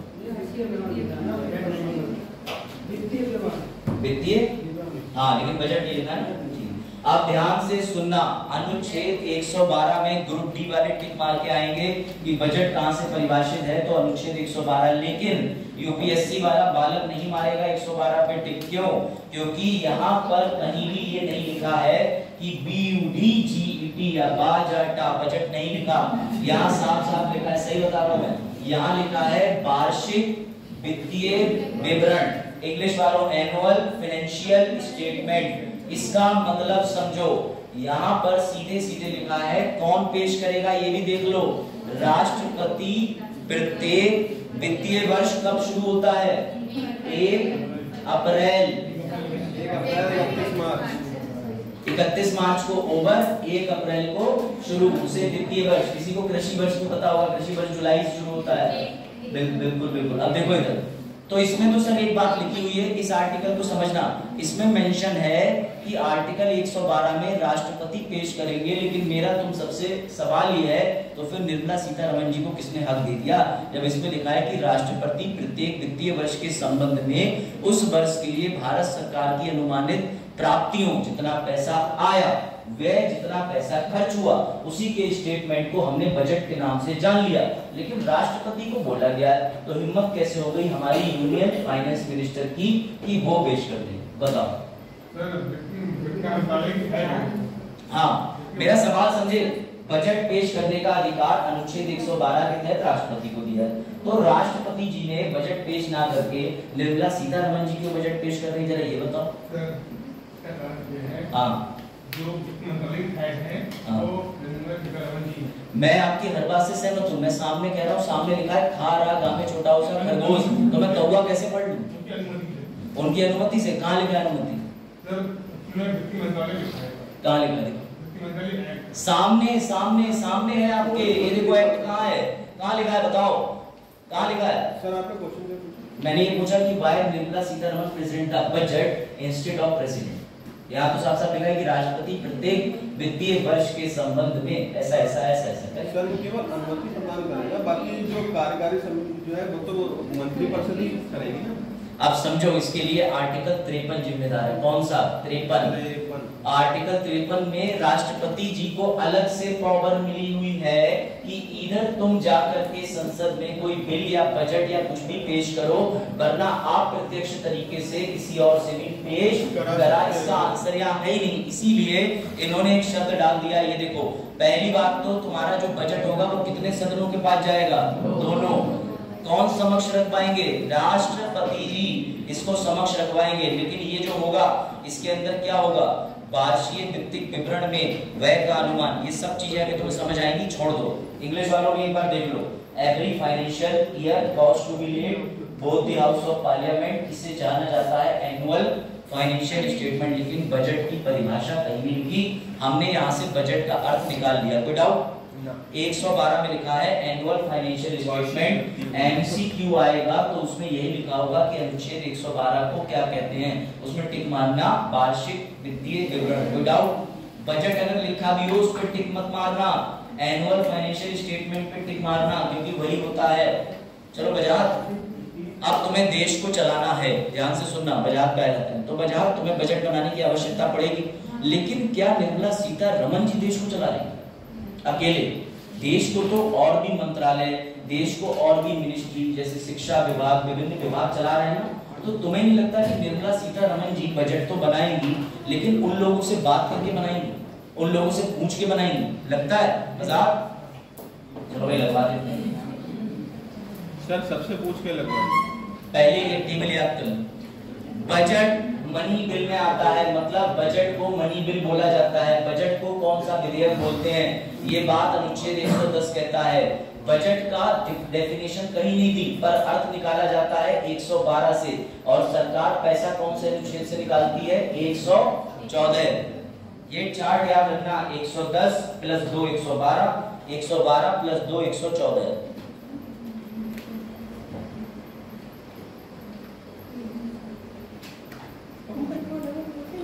क्या करें? सी सेट ठीक है, ये मिल गई तुम्हें ट्रिक, बहुत खुश है टू का टेबल। चलो तो 110 112 114 याद रखना। बताओ बजाज, निकालने वाला कौन सा अनुच्छेद है बजट को? वाह, मैंने उसे चटाया कैसे निकाला जाएगा? अनुच्छेद 114 विनियोग अधिनियम से। वाह चलो आगे देखो, सबसे पहली स्टेप ये लो। बजट एक धन विधेयक होता है, ये बात ध्यान रखना। बजट 112 के अंदर हमने परिभाषित नहीं कर रखा है, बस हमने उसका अर्थ निकाल लिया है। अनुच्छेद 110 के अंदर दो चीजें तुम्हें याद रखनी है, सरकार का सारा राजस्व और संचित निधि की बात होती है। चाहे टैक्स हो, पैसा आया हो, लोन हो, इंटरेस्ट मिले सरकार को, या किसी भी प्रकार का टैक्स का हिस्सा, और जिस डिब्बे में सरकार ये सब रखती है उस डिब्बे को संचित निधि कहते हैं। कोई डाउट? कोई डाउट? ये छोटी सी प्रक्रिया याद रखनी है। तुम्हारे घर में एक गुल्लक है, पापा ने तुम्हें 10 रुपए दिए दिवाली के लिए, तुमने 8 रुपए खर्च करे, 2 रुपए बच गए, तो तुम संचित निधि में डाल दो। पापा ने तुमने आज घर में क्या करा, मोटरसाइकिल धो दी, ये लो 10 का नोट पकड़ो खुश रहो, तो तुम्हारी इनकम हो गई, तुमने वो भी डिब्बे में डाल दिया। ऐसी सरकार है। देश में जितने लोग टैक्स देते हैं, देश में हॉस्पिटल से कोई पैसा आता है, स्कूल कॉलेज बिल्डिंग से कोई पैसा आता है, लोगों के लिए जो भी तरीके के टोल बनाए हैं उससे पैसा आता है, ये सारा पैसा सरकार उठा के जिस डब्बे में डाल देती है उसे कहते हैं संचित निधि। और संचित निधि किस आर्टिकल के अंदर आती है? 266। लेकिन 266 भी किस आर्टिकल के अंदर आता है? 110 के साथ पढ़ा जाता है। कोई डाउट? यानी मनी बिल और संचित निधि का सीधा संबंध है बाप बेटे का। समझ गए? इसी संचित निधि से जब सरकार गारंटी दे दे और बाहर का कोई प्रोजेक्ट इंडिया में चल रहा हो, सरकार लिख के दे दे इतने बड़े लेटर पे कि आई अश्योर यू, मैं तुम्हें गारंटी देता हूं ये पैसा जो हम ले रहे हैं चुका देंगे, तो वर्ड गारंटी आते ही सरकार तो बाध्य हुई, लेकिन तुम्हारे मनी बिल पे, धन विधेयक और इस गुल्लक पे खतरा आ गया, क्योंकि अब तुम्हारे पापा ने ये फैसला ले लिया है कि तुम्हारी गुल्लक तोड़ेंगे हम इस बार दिवाली खर्चे के लिए। तो समझ गए? इसीलिए तुम अपनी गुल्लक बचाने का प्रयास बहुत करते हो कि भैया हम नहीं देंगे अपने बॉक्स में से पैसा। चलो गिरेबान पकड़वा दे। अब आ जाओ, लो अब देखो बजट बनाया जाता है ना, अरुण अब ध्यान देना और इसको समझते चलना। बजट बनाने के 2 चरण होते हैं। सबसे पहले चरण को कहते हैं बजट निर्माण, दूसरा कहते हैं बजट लागू करना। कोई डाउट? आमतौर पर बजट फर्स्ट वीक में ही पेश करा जाता है, 1 तारीख 2 तारीख 3 तारीख, यानी पहले हफ्ते में पेश कर दिया जाता है। कोई डाउट? बजट बनाने की बेटा प्रक्रिया इस समय चल रही है, अगस्त सितंबर 2023 से चल रही है। सर मैं यूपीएससी निकाल के आईआरएस ऑफिसर बनना चाहता हूं, सर मैं रेवेन्यू डिपार्टमेंट में जाऊंगा, एसएससी से मैं टैक्स इंस्पेक्टर बनूंगा। बेटा मुबारक हो, तुम्हें बजट की टीम उठा के ले जाएगी और बजट की टीम तुम्हें नाम दे देगी अंग्रेजी में कोर ग्रुप। क्या नाम देगी? Core group. ये जो कोर ग्रुप होता है इसमें बजट बनाने की पूरी टीम शामिल होती है और ये टॉप सीक्रेट रहते हैं, कॉन्फिडेंशियल रहते हैं, इनकी जानकारी बाहर नहीं होती। यानी सर आपने एक चीज बताई, इस पूरे को एक लाइन से एक माला में पिरो लेना। बजट मनी बिल का भाग होता है, अनुच्छेद 110। बजट परिभाषित नहीं है परंतु हर साल बनेगा, 112 ऐसा कहता है। बजट से पैसा निकालना 114 कहता है। बजट बनाने के 2 बिंदु हैं, पहला है बजट का निर्माण करना, दूसरा निर्माण करने के बाद बजट को लागू करना। सर बजट कब पेश किया जाता है? हर साल फरवरी के पहले हफ्ते में। शाबाश सुनिए, बजट बनाने की प्रक्रिया कब से चलती है? कोई एक दिन में नहीं हो सकता, तो अगस्त सितंबर से उसी वर्ष शुरू हो जाती है। यानी इस साल हमने फरवरी में बजट भी पेश किया, लेकिन हमने अगस्त सितंबर में बजट की चिंता के चक्कर में शुरू करा। सर बजट बनाने में किसका योगदान होता है? तो बेटा जो वित्तीय सचिव होता है, यानी आईएएस, एक आईएएस प्रमोट हो के सेक्रेटरी बनता है सचिव, तो जो वित्तीय सचिव होता है वो एक टीम बनाता है। उस टीम में आईएफएस ऑफिसर मतलब आईआरएस ऑफिसर, रेवेन्यू वाले जो पुलिस की जैसी वर्दी पहनते हैं उनका भी कैडर बड़ा स्ट्रांग होता है, रेवेन्यू ऑफिसर की टीम बनाते हैं, एसएससी से और टॉप एम्प्लॉय निकाले जाते हैं एग्जाम से, टैक्स इंस्पेक्टर होते हैं, कैग के अंदर काम करने वाले लोग होते हैं, इन सभी के पास सूचना जाती है। एक होता है सीएजी, एक होता है सीजीए, सुना है? अभी दिखाऊंगा लिखा हुआ। तो जो कैग होता है, एक सीजीए होता है, वो सभी इस ग्रुप में शामिल होते हैं। और बेटा ये कोर ग्रुप को याद रखना, अभी बजट बनने के बाद इनको हम बिल्डिंग में बंद करेंगे ताला डाल के, तो ये कोर ग्रुप पूरा बंद होगा बिल्डिंग में। याद रखना कोर ग्रुप का मतलब होता है कि सबसे बेसिक लेकिन सबसे मजबूत समूह। समझ गए? तो ये जो कोर ग्रुप बनाते हैं इसको टॉप सीक्रेट रखा जाता है कि बजट में कौन कौन है कौन कौन नहीं है, और बजट की पूरी निगरानी इंटेलिजेंस ब्यूरो करता है, रॉ करता है, लिखा हुआ दिखाऊंगा। ठीक, अगस्त सितंबर में अब सबसे इंपॉर्टेंट चीज शुरू होती है। निर्मला सीतारमण जी एक दिन बैठे थी और बैठे बैठे वो खेल रही थी जमी सर्कल को। क्या आता नहीं विज्ञापन? क्या आता है? जमी रमी सर्कल, ऐसे फर्जी विज्ञापन। तो उनको एक दिमाग में आइडिया आया कि वाह मैं गेम खेल रही हूँ, इतना फ्री हूँ, चलो मैं बजट ही बना लेती हूँ। तो हमारी आदरणीय मिनिस्टर निर्मला सीतारमण जी ने क्या करा कि उन्होंने तुरंत ही बजट बनाने के विचार पे काम करना शुरू करा। उन्हें पता था बजट बनने में 6 महीने का समय तो लगता है, इसीलिए उन्हें अगस्त और सितंबर में एक परिपत्र, एक सर्कुलर अखबार में जारी करवा दिया। कहाँ जारी कराया? अखबार में। बेटा अखबार में तो जारी ये होगा ही नहीं क्योंकि कॉन्फिडेंशियल चीजें हैं, ध्यान से समझना। अखबार में बजट बनाने की प्रक्रिया पूरी नहीं देते कि हम किस कोर टीम ग्रुप को बना रहे हैं, कंफ्यूज मत होना। सबसे पहले ही एक सर्कुलर छापेंगी संसद के अंदर, ये रहा ये लो circular, government of India budget circular. इसे कौन सा विभाग छापता है, कौन सा मंत्रालय? वित्त मंत्रालय। किसके साथ में काम करता है? तो भैया आर्थिक अफेयर, आर्थिक समझते हो ना, अफेयर से मतलब यहाँ क्या हुआ, आर्थिक मुद्दों पर जो होता है इसे क्या बोलते हैं? इकोनॉमिक अफेयर को, यानी आर्थिक कार्य संचालन। नहीं सर्वेक्षण सर्वे होता है, तो लोग हिंदी वाले नहीं बता पा रहे। इकोनॉमिक अफेयर्स है आर्थिक मामले का विभाग और वित्त मंत्रालय दोनों बनाते हैं। देखो ध्यान से, बाजार एक एक प्रोसेस समझना। नीरज सोनू ये समझाना है, कल तुम्हें अभी यहाँ से मैंने लास्ट पेज से शुरू करा, फिर से समझो। सर बजट दो तरीके से किया जाता है, बजट के अंदर दो स्टेप है। पहला स्टेप बजट बनाना, दूसरा लागू करना। फरवरी अगस्त सितंबर वित्तीय सचिव को उठा लेते हैं घर से और कहते हैं अब तुम्हें एक गोपनीय टीम बनानी है जिसकी सूचना बाहर ना हो। तो वो कहता है मैं लोगों के नाम बाहर नहीं करूंगा, लेकिन मुझे इसमें जो जो लोग चाहिए उनके विभाग में तो सूचना भेजूंगा। तो हमारे वित्तीय मंत्री और हमारे आर्थिक मामलों के अंदर जो विभाग दिए हुए हैं, यानी इकोनॉमिक अफेयर मिनिस्ट्री के अंदर, वो क्या करते हैं, एक सर्कुलर बनवा करके जारी करवाते हैं सभा के अंदर, संसद में। ये रहा वो सर्कुलर। और बेटा ये देखो, ये सर्कुलर अभी हाल ही में, जैसे पिछले साल का है ये, तो ये सितंबर में जारी होता है। इस साल भी सितंबर 2023 का सर्कुलर जारी हुआ है। उसमें एक संख्या लिखी होती है और जो मैंने भी बताया वो किस किस को जाता है वो देख लो। सीएजी, कैग, सभी मंत्री के सलाहकार, cabinet secretary, NITI Aayog, principal director, Deendayal मार्ग पे जिनका ऑफिस है, कैग और सीजी सबके लिए जाता है। ये बात ध्यान रखना। ये बजट सर्कुलर जब उनके पास जाता है तो उनको एक आइडिया लग जाता है कि मैडम ने हमें याद किया है, अब मैडम बनाने वाली है बजट। कोई डाउट? बाजार कोई समस्या? और ये लो जिन विभागों को बजट का ये नोटिस जाता है, सर्कुलर जाता है, हमारे प्राइम मिनिस्टर की प्रिंसिपल सेक्रेटरी, उनके पास कई सचिव होते हैं, उन सचिवों में जो हेड होता है कैबिनेट सेक्रेटरी, नीति आयोग के सीईओ, रेवेन्यू डीएफएस, ठीक है, division of foreign affair, disinvestment यानी कि कहां पैसा लगाना है कहां नहीं लगाना, उसके जितने भी टॉप हेड हैं वो सबके सब मीटिंग में मैडम बुलाने के लिए कहती हैं। यानी बजट निर्माण में सबसे पहली स्टेप है परिपत्र जारी करना। क्या जारी करना? परिपत्र, सर्कुलर। क्या जारी करना? परिपत्र, सर्कुलर। ये सर्कुलर ही मैं तुम्हें दिखा रहा हूं, ये रहा सर्कुलर। कोई डाउट? अब जैसे ही सर्कुलर इन्होंने जारी करा, उसके बाद एक मजेदार चीज होगी कि मैडम सभी जितने भी विभाग हैं, ये फिल इन द ब्लैंक तुम्हारे लिए छोड़े, जैसे डिपार्टमेंट डिफेंस, शिक्षा, खेल मंत्रालय, जितने भी मंत्रालय हैं, ये सर्कुलर उन्हें भी जाता है और उनसे कहा जाता है कि पैसा लोगे पैसा, पैसा लोगे पैसा। तो ये विभाग कहते हैं हाँ हाँ हाँ। तो मैडम कहती है कि तुमने पिछले साल कितना लिया और कितना खर्च करा, ये तुम मुझे वापस भेजोगे।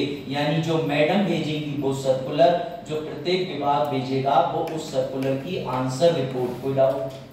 कोई डाउट? मैडम ने सर्कुलर जारी करा मंत्रालय को, उससे पहले सर्कुलर जारी करा टीम को, पूरी टीम इकट्ठी हो गई, पूरी टीम ने सर्कुलर भेजा। किसको भेजा? विभिन्न मंत्रालय को। क्यों? क्योंकि ये मंत्रालय करेंगे पैसों की मांग। क्या करेंगे? और जब विभाग कोई पैसा मांगता है तो उसे पैसा नहीं कहते, उसे कहते हैं अनुदान। क्या कहते हैं? फिर से समझना, बजट बनाने की दो स्टेप, पहली स्टेप में बजट बनाना, दूसरे में लागू करना। बेटा इसके लिए निर्मला सीतारमण जी को एक दिन विचार आया अगस्त सितंबर में कि चलो एक परिपत्र जारी करूं, सर्कुलर। उन्होंने सर्कुलर जारी करा। किसे जारी करा? सभी मिनिस्ट्री के टॉप के एम्प्लॉइज को, कि भैया आ जाओ हमें बजट बनाना है। और जितने मंत्रालय, खेल मंत्रालय, रक्षा मंत्रालय, आपका शिक्षा मंत्रालय, कोई भी तरीके का खादी एवं रसद विभाग, जो भी मंत्रालय है, सबको एक लेटर बना के भेजा और ये कहा कि बताओ तुम्हें कितना पैसा चाहिए। लेकिन याद रखना, प्रत्येक मंत्रालय एक ही डिमांड भेजेगा। अगर उस मंत्रालय का साइज बड़ा हुआ तब एक से ज्यादा डिमांड जाएगी। मेरी बात समझना, यानी स्पोर्ट्स मिनिस्ट्री बहुत बड़ा है, ये एक डिमांड नहीं भेजेगा, ये ज्यादा भेजेगा। शिक्षा मंत्रालय छोटा है तो वो एक ही डिमांड भेजेगा, और अगर उसे ज्यादा पैसे की जरूरत है तो वो तब भेजेगा जब उसे ऊपर से अनुमति मिल जाए। दो भागों में बंटना। शिक्षा विभाग कौन सा? राज्य माध्यमिक और एक वो दोनों एक ही में जाते हैं। देखो हैं, हाँ बात सही कर रहा है। देखो अरे तुम इधर देखो, तुम सामने उच्च विभाग, नीचे विभाग, देखो इधर जो डिपार्टमेंट को भेजा गया वो सर्कुलर, उस सर्कुलर में सीतारमण जी क्या पूछ रही है स्पोर्ट्स मिनिस्ट्री से, अलग अलग कि तुम्हें कितना पैसा चाहिए और क्यों चाहिए। और जो डिमांड वापस डिपार्टमेंट भेजेंगे उसे रिपोर्ट भी कहते हैं, उसे कहते हैं अनुदान की मांग। डिमांड फॉर ग्रांट, आमतौर पर जितने भी मंत्रालय हैं उनकी संख्या के अनुसार ऐसा माना जाता है कि 106 से लेके 109 ग्रांट भेजे जाते हैं। कितने? 106 से लेके 109। नीचे एक डायग्राम बना है कि मिनिस्ट्री के पास भेजा मैडम ने सर्कुलर, और जो मिनिस्ट्री ने वापस हमारे वित्त मंत्री को भेजा उसे कहते हैं डी फॉर जी, यानी डिमांड फॉर ग्रांट। इसे हिंदी में भी लिख सकते हो अनुदान की मांग। कोई डाउट? सर अगर जब मंत्रालय भेजते होंगे तो कैसे भेजते हैं? ऐसे भेजते हैं। पहले तो ये देख लो, ये इकोनॉमिक टाइम की न्यूज़ है, न्यूज़पेपर की, और ये अभी निकली है सैटरडे को 7 अक्टूबर को, ये भी देख लेना। उसमें ये लिखा हुआ है सब, ये अनुदान की मांग क्या है पहले से पढ़ो।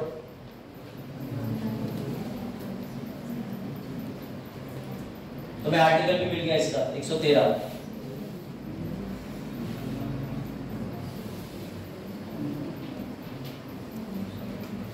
अनुदान की मांग में राजस्व पूंजीगत राज्य केंद्र। अगर ये तुम्हें टेक्निकल भाषा समझ नहीं आ रही तो लो इससे और कठिन वाला पढ़ लो, ये पढ़ो डिस्क्रिप्शन। अब इसमें मेरी बात जो है उसको ध्यान से पढ़ना, जो पीले कलर से आई है।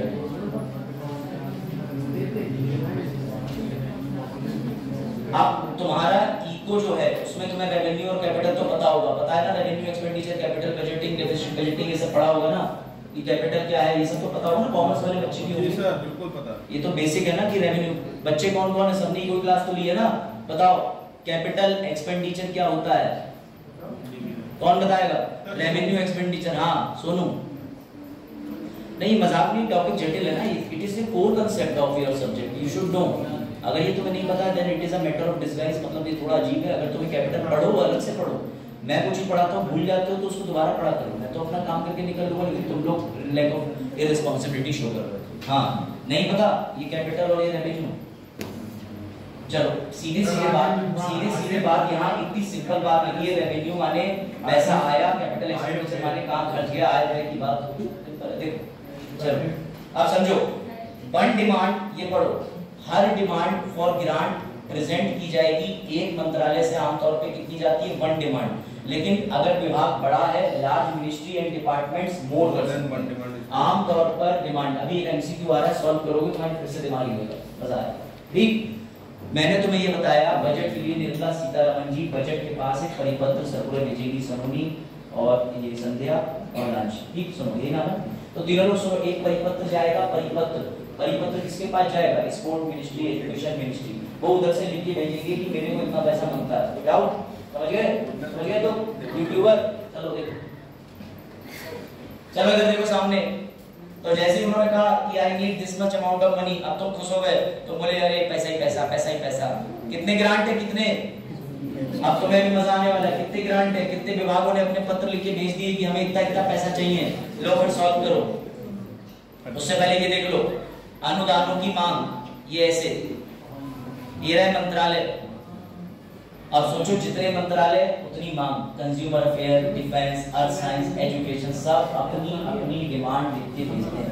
145 पन्नों की पीडीएफ है। अगर तुम बहुत गहन चर्चा करना चाहो, इको विषय में ज्यादा डीप जाना चाहो तो ये पढ़ सकते हो। 145 पन्नों की पीडीएफ है, चाहिए तो बता दो, मैं दे दूंगा, कोई आपत्ति नहीं है। सही है, ये रहे, ये देखो, ये ऐसे छपाई होती है कि 393 रुपए हमने सब्जी में खर्च करे, चारा लालू जी को तो चारा भैंस खा गई, ठीक है, चारा मतलब जो है जो भी है। देखो मैं किसी के लिए नहीं बोल रहा, स्लिप ऑफ टंग हो जाता है, इट्स अ ह्यूमन एरर, ठीक है। चारा भैंसों ने इतने करोड़ का खाया, हाँ, तो इतने तरीके की जो चीजें हुई है यहाँ पर समझो ध्यान से, वो सब दिखानी होती है कि हमने 2022 में इतना पैसा लिया था, खर्च कितना करा, इसे कहते हैं अनुदान की मांग। समझ गए? कोई डाउट? लो फिर सॉल्व करो। ये लो, जिन लोगों ने पिछली साल बिहार दिया था और जो इतना कह के रह गए थे, मेरे 3 क्वेश्चन रह गए थे, उन्होंने मेरा लेक्चर लिया होता तो एक आंसर सही हो जाता। देख लो और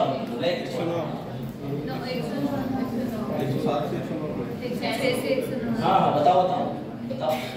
मैं फिर से क्वेश्चन हिंदी में कर दे रहा हूँ। लो अभी तुम्हारे साथ और खेलूंगा, मजा आएगा।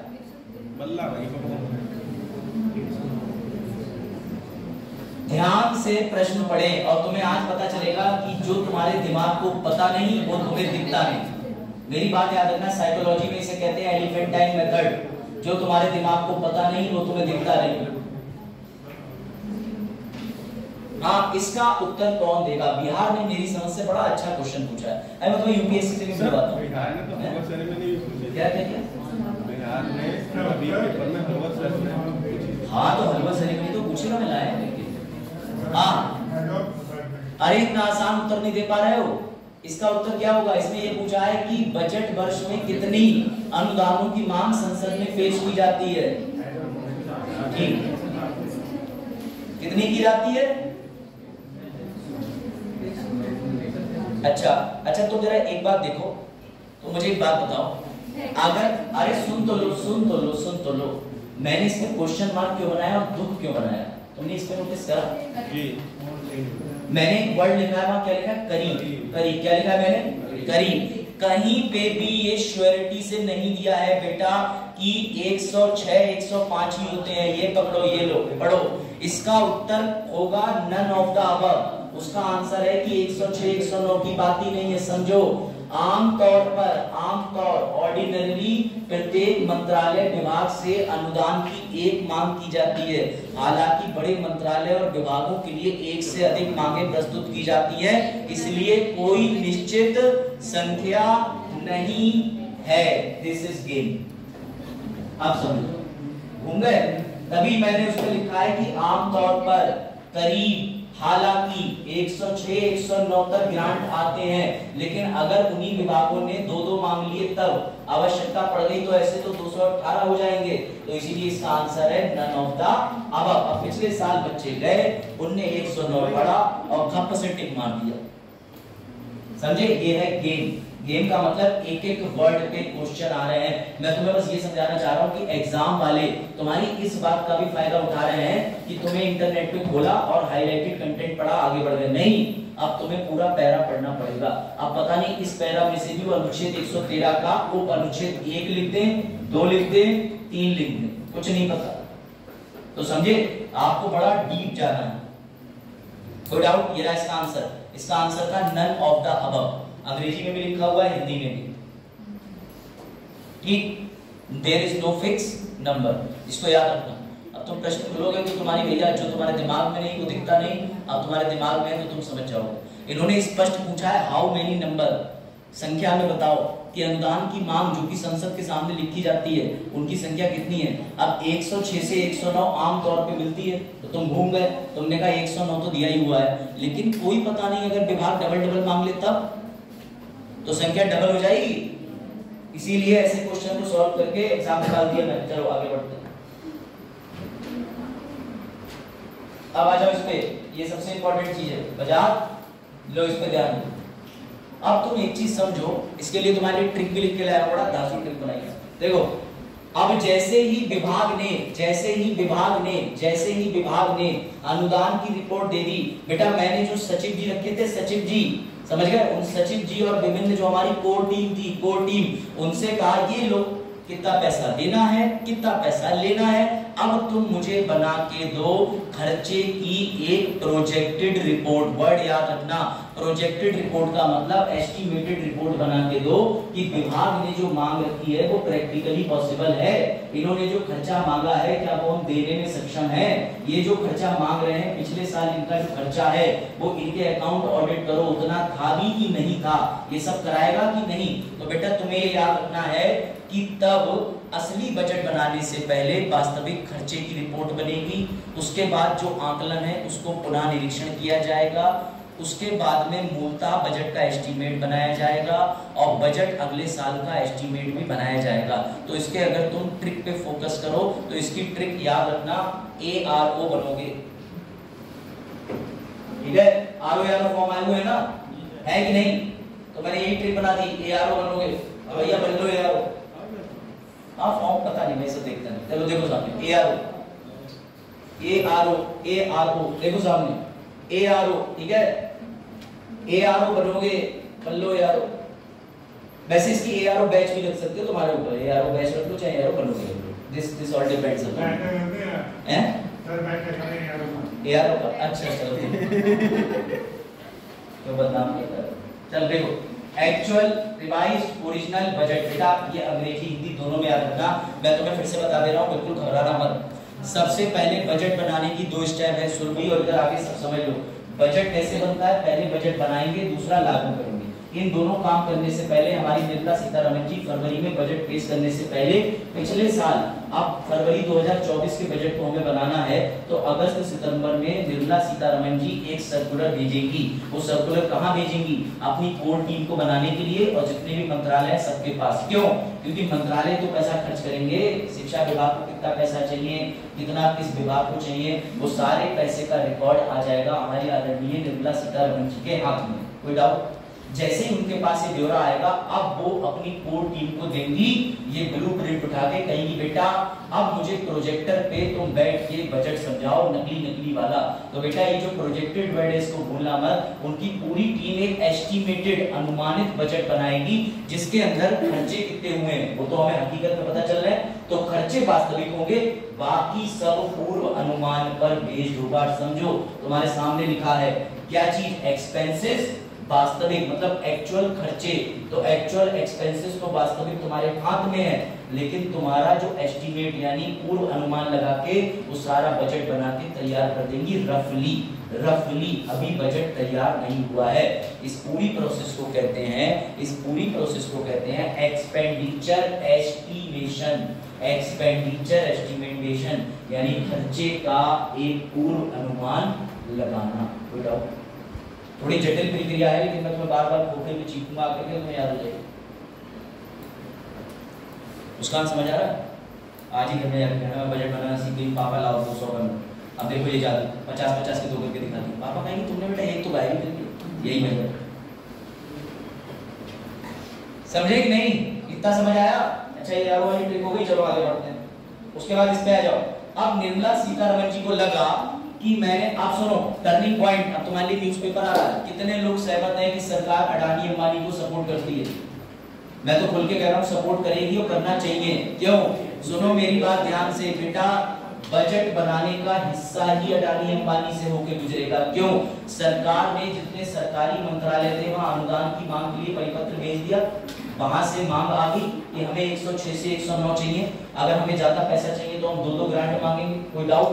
अब निर्मला सीतारमण जी एक दिन अपनी गाड़ी में बैठेंगी, वो जाके करेंगी अडानी अंबानी बैंकर किसान इंपोर्टर एक्सपोर्टर सबसे बजट पूर्व मीटिंग। क्यों करेंगी?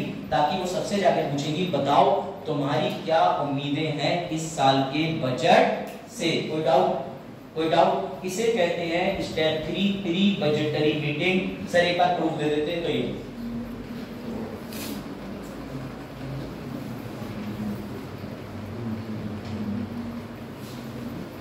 10 अक्टूबर निर्मला सीतारमण जी को अगर आप फॉलो करेंगे तो आज ही आपको एक शाम तक न्यूज पढ़ मिलेगी। मैं चैलेंज के साथ कहता हूं 10 अक्टूबर का मतलब आज देख लेना कि उनकी कोई ना कोई प्रेस कॉन्फ्रेंस की न्यूज चलेगी। घर जाके खोलना राज्यसभा टीवी, जो भी तुम्हारे फेवरेट न्यूज चैनल हो, और यूट्यूब पे कोई भैया बहनी मत देखने बैठ जाना जो तुम्हारी तरह हो 40-42 साल के बैठ के तुम्हें ज्ञान देने लगे। ऐसे यूट्यूब पे बहुत लोग हैं जिनका करियर नहीं बना, वो दूसरों का करियर भी नहीं बनने देते, ये ध्यान रखना। तो इस चीज को देख लेना। आई नो मैनी सीनियर्स इन दिल्ली जिनका एक ही रहता है अब यूपीएससी मोह माया है। तुम्हारा हुआ नहीं तो मोह माया, हमारा होने नहीं दोगे तो भैया हम किसके पास? तो देखो, तो 10 अक्टूबर से पूर्व नियोजित जो बैठकें हैं वो शुरू होंगी, और आज तुम जाकर के देखोगे तो सीतारमण जी जो है वो मीटिंग्स कंडक्ट करना शुरू कर देंगे। कोई डाउट? ये देखो, इन्होंने इससे पहले लास्ट टाइम ट्वीट भी करा था। इन्होंने ये बताया सारा कि मैं ऐसे ऐसे करके अपनी मीटिंग करूंगी, लेकिन कोविड का अगर टाइम होता है तो ये अपनी मीटिंग वर्चुअली भी कर सकती है। कोई डाउट? अगर कोई भी मिनिस्टर या कोई भी अगर देश का उद्योगपति बाहर है, उससे मीटिंग करनी है तो वो कैमरा लगा करके प्रेस कॉन्फ्रेंस वर्चुअली भी की जा सकती है। कोई डाउट? यानी आज से निर्मला सीतारमण जी बेटा एक ये वाली स्टेप शुरू कर देंगे। सब कुछ प्रैक्टिकल होते दिखाई देगा तुम्हें फरवरी तक। जो आज मैं चीजें बता रहा हूँ फरवरी तक होते हुए देखना। मजा इसी का है। यूट्यूबर बनाएंगे वीडियो, जो होगा उसके बाद मैं बनाऊंगा वीडियो, जो होगा उससे पहले। समझे? तो pre budgetary meeting exporter, businessman, banker सबसे मिलेगी, और मिलने के बाद कहेंगी एक ही शर्त, बताओ तुम्हें क्या उम्मीदें हैं। एक दिन आलोक मिले उनसे, आलोक ने कहा बताओ तुम्हें क्या उम्मीदें हैं। बोले कुछ नहीं, पापा ने दूसरा लड़का देख लिया तो उम्मीद तू भी मत रख पाए। आलोक का कर दो। चलो अच्छा देखो सामने बाजार, तुम्हें कोई चिंता है? हाँ भाई सोनू, उम्मीदें क्या है हमें तुमसे? क्या करे आगे आओ सर। हाँ अच्छा आगे उम्मीदें बताइए। चलो कोई बात नहीं भैया, अपने माँ बाप से उम्मीदें रखना और माँ बाप तुमसे उम्मीदें रखेंगे, वही सत्य होता है। बाकी सब इसके फरेबी और मतलब के होते हैं, ऐसा कहा गया होगा तुमसे भविष्य और कहा जाएगा, ऐसा कहा जाएगा। समझाएंगे जो लोग समझना। चलो भैया ये लो सर, अखबार वाले झूठ तो नहीं छाप देते? नहीं, अखबार वाले झूठ नहीं छापते। ये लोग सर्कुलर डिस्क्लोजर कि कब कब प्री बजटरी मीटिंग्स होती हैं, और प्री बजटरी मीटिंग में साफ साफ लिखा है 7 स्टेक होल्डर, जिसमें से आते हैं industry, infrastructure, financial sector, capital market, और भैया जो सेवाएं देते हैं social sector, trade union, labour organisation, ये समस्त समूहों के साथ में प्री बजटरी मीटिंग चलती है। तो अरुण दोबारा रिवाइज करते हैं एक बार फिर से। बजाना बजट बनने से पूर्व, यहाँ तक तुम्हें वापस लेके आना पड़ेगा, खो गए तुम। लो यहाँ बजट कितने स्टेप में बनता है? आमतौर पर बजट के अंदर 2 चरण कौन से होते हैं? तो भैया निर्माण काम करना। अब 2024 का बजट कब आएगा? फरवरी के पहले हफ्ते में। उसकी प्रक्रिया कब से शुरू होगी? इसमें सबसे बड़ी भूमिका किसकी है? हमारे वित्त मंत्री के साथ कौन काम करता है? वित्तीय सचिव। वित्तीय सचिव बेटा कौन सी टीम तैयार करके देगा? ये टीम कैसी रहेगी? Top secret, confidential. और जब इस टीम को बना लिया, इस टीम के लिए और बाकी लोगों के लिए क्या जारी होगा? बजट परिपत्र। बजट, ये जो बजट सर्कुलर है किसके पास भेजा जाएगा? इनके पास भेजा जाएगा। ये रहे विभिन्न मंत्रालय, जितने भी मंत्रालय हैं, जितने भी टॉप की पोजीशन के लोग हैं, जब इनके पास भेजा जाएगा तो बदले में ये उधर से क्या भेजेंगे? तो जो निर्मला सीतारमण जी ने भेजा वो परिपत्र, और जो उधर से आया वो डिमांड फॉर। कोई डाउट है? डिमांड तो सकते नहीं। प्लीज दूसरे विषय पे चर्चा ना करें, वो आपका व्यक्तिगत विषय है, उससे मुझे लेना देना नहीं। ठीक है, अब ध्यान से समझो। अनुदान जो चाहिए 106 109 तक हो सकती है, लेकिन ये फाइनल अनुदान नहीं है। सर ने कहीं क्यों लिखा है? क्यों? क्योंकि बेटा अखबार में लिखा था कि अगर आवश्यक पड़े तो 1 से ज्यादा भी हो सकती है, और इसी अखबार को पढ़ रहा था बिहार, और बिहार ने तुम्हारे लिए दाब दिया क्वेश्चन, बोले बताओ कितनी होगी। अब तुम 109 कर ही नहीं सकते। अगर विभाग ने 2 मांग ली तो 218 तो वैसी ही हुई। तो तुम्हारे लिए सेफ ऑप्शन है 5वां वाला, नन ऑफ द अबव, यानी क्वेश्चन का सोर्स में बता दिया तुमने। उसके बाद ये रहा उसका हिंट, ये भी छोड़ दो। अब आओ इस पे। सरकार के पास में जब अनुदानों की मांग आई तो सरकार के पास खर्चे तो थे ही, उसने बजट का एक काला चिट्ठा बना लिया, एक खाका तैयार करा, ब्लूप्रिंट, उसमें लिखा होगा revise estimate, original budget estimate, budget का एस्टीमेट अगले वित्तीय वर्ष का। इसे मैंने ट्रिक से बताया, ARO बनोगे। उसके बाद निर्मला सीतारमण जी क्या करेंगी? Pre budgetary meeting. किससे करेंगी मीटिंग? आयात निर्यातकर्ताओं से, व्यापारियों से, बैंकर से, और सबसे मिलकर एक ही बात पूछेंगी, उम्मीदें क्या है बजट से। तब मुस्कुरा के बजट देंगे। अब कोई उम्मीद नहीं, चल देखो यार मुस्कुराहट तो होने की बात है। तो ये देखो, ये प्री बजट मीटिंग आज से शुरू होगी। निर्मला सीतारमण जी देखो हेक्टिक है। अच्छा कभी तुमने नोटिस करा है निर्मला सीतारमण जी के हाथ में क्या क्या रहता है? मैं बड़ा नोटिस करता हूँ। मुझे डाउट है, आई एम सॉरी टू से, मतलब मैं कह नहीं रहा कि अस्थमा वाला पाइप तो नहीं, मतलब आई एम सॉरी, मैं नहीं है, इनहेलर ही है ना? हाँ मुझे डाउट रहता है शायद इनहेलर है। हाँ ठीक है, तो मैं भी, हम लोग यहाँ कमेंट नहीं कर सकते, लेकिन मुझे डाउट रहता है, बड़ा ऑब्जर्व करता हूँ। RTI लगा के किसी की पर्सनल लाइफ को नहीं जान सकते, ये याद फैक्ट। हाँ मैं तो उससे यार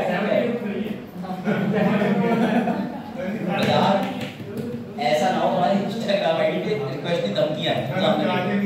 चलो ये लोग, पिछले साल निर्मला सीतारमण जी ने और हमारे सारे जितने भी मंत्री हैं लोगों की पूरी रिपोर्ट का काला चिट्ठा। द हिंदू पढ़ते रहना, तुम्हारे लिए सरप्राइज है थोड़े समय के बाद। अगर तुम लोग द हिंदू पढ़ते हो और तुम्हें अंग्रेजी, हिंदी, फारसी की समस्या है तो मैंने तुम्हारी समस्या को कर दिया। मैंने मतलब ठीक है तुम्हारा इंतजाम इस बार बहुत हो गया, मतलब कई रातें जागने के बाद टीचर करता है, उसके बाद टीचर के बारे में चलो ठीक है। बजट पूर्व बैठक, प्री बजट बैठक, ठीक है ना? जिसने ये मेहनत करी नहीं वो मेहनत करने वाले को भी बेहतर समझता है। देखो तुम लोगों के लिए नहीं है ये, जैसे इनर वॉइस है नहीं, आप तुम्हारी बातें सुनते तो मैं रो दूंगा दुख से। देखो ये समझ लो, विकास गति को हर बार बजट से पहले हमारे प्रधानमंत्री जी आकर कुछ ना कुछ संबोधित करते रहते हैं कि इस बार डबल इंजन सरकार, इस बार ट्रिपल इंजन सरकार, इस बार बिना इंजन सरकार, हाइड्रोलिक सरकार, इस बार चीनी उर्वरक और धातु होंगी सस्ती। ये अखबार वाले पहले से पहले मीटिंगों में जाते हैं। अब आज 10 अक्टूबर के बाद एक न्यूज़पेपर वाला एक नए बंदे को बुलाएगा, जैसे हमारे अश्वित, हाँ सर तुम्हारा एक ही काम है, माइक मुंह से नीचे नहीं होना चाहिए मंत्री जी के। मंत्री जी के मुंह से हल्के से निकला चीनी, चीनी क्या महंगी होगी सस्ती, जानने के लिए देखते रहे धाकड़ नहीं। आज ही पता चला इस बार लेकर के चीनी को महंगाई हो सकती है, सस्ती है ज्यादा, लेकिन वो हर न्यूज में प्रश्न चिन्ह बना देते हैं, और जिस न्यूज में प्रश्न चिन्ह हो उसको कोर्ट में तो क्या, कोर्ट में तो कोई न्यूज क्लेम नहीं कर सकते, प्रश्न चिन्ह से वो हमारे साथ खेल जाते हैं। कैसे? उन्होंने क्वेश्चन मार्क बनाया, कौन रहेगा अभ्युदय में अगली बार इस विषय की फैकल्टी, क्वेश्चन मार्क।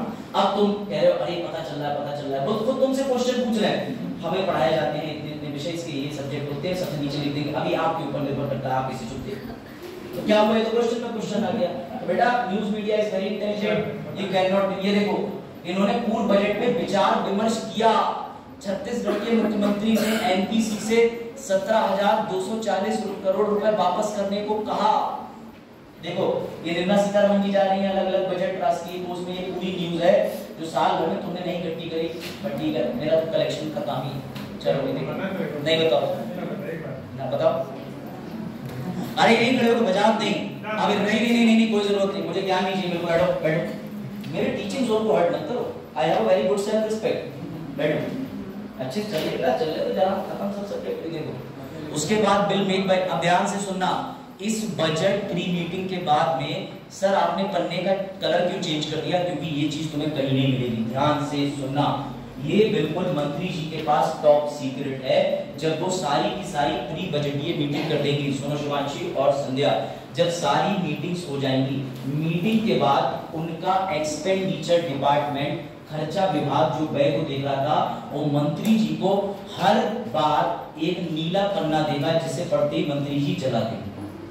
ये ध्यान रखना, ये ब्लू शीट ऑफ पेपर जो है बेटा, ब्लू शीट, ये ब्लू शीट हर बार मंत्री जी के पढ़ने के बाद जला दी जाती है। It is very confidential report. अब देखो तुम में से कुछ खुखार बच्चे कहेंगे तो क्या आरटीआई से जानकारी ले सकते हैं? नहीं, हाईली कॉन्फिडेंशियल, इसे बजट की बैकबोन कहते हैं। बेटा बजट डेफिनेशन क्लॉज के अंदर इसकी परिभाषा लिखी है, ये लो, हर बार संसद जो भी बजट बनाती है उसके अंदर परिभाषित देती है, परिभाषा पढ़ लो, वहीं से लाया हूं चुरा के। ये ब्लू कलर सीक्रेट शीट होती है, जिसको मानते हैं कुंजी, यानी कि मुख्य संख्या होती है, बजट का आंकड़ा होता है। इसको नीली शीट क्यों कहते हैं? क्योंकि बेटा इसमें बजट की पूरी रीढ़ यानी बजट का सब कुछ होता है और इसको सीक्रेट रखा जाता है, इसको जला दिया जाता है। ये ब्लू शीट कल को बजट के यूपीएससी के प्रीलिम्स के क्वेश्चन में मिलेगी।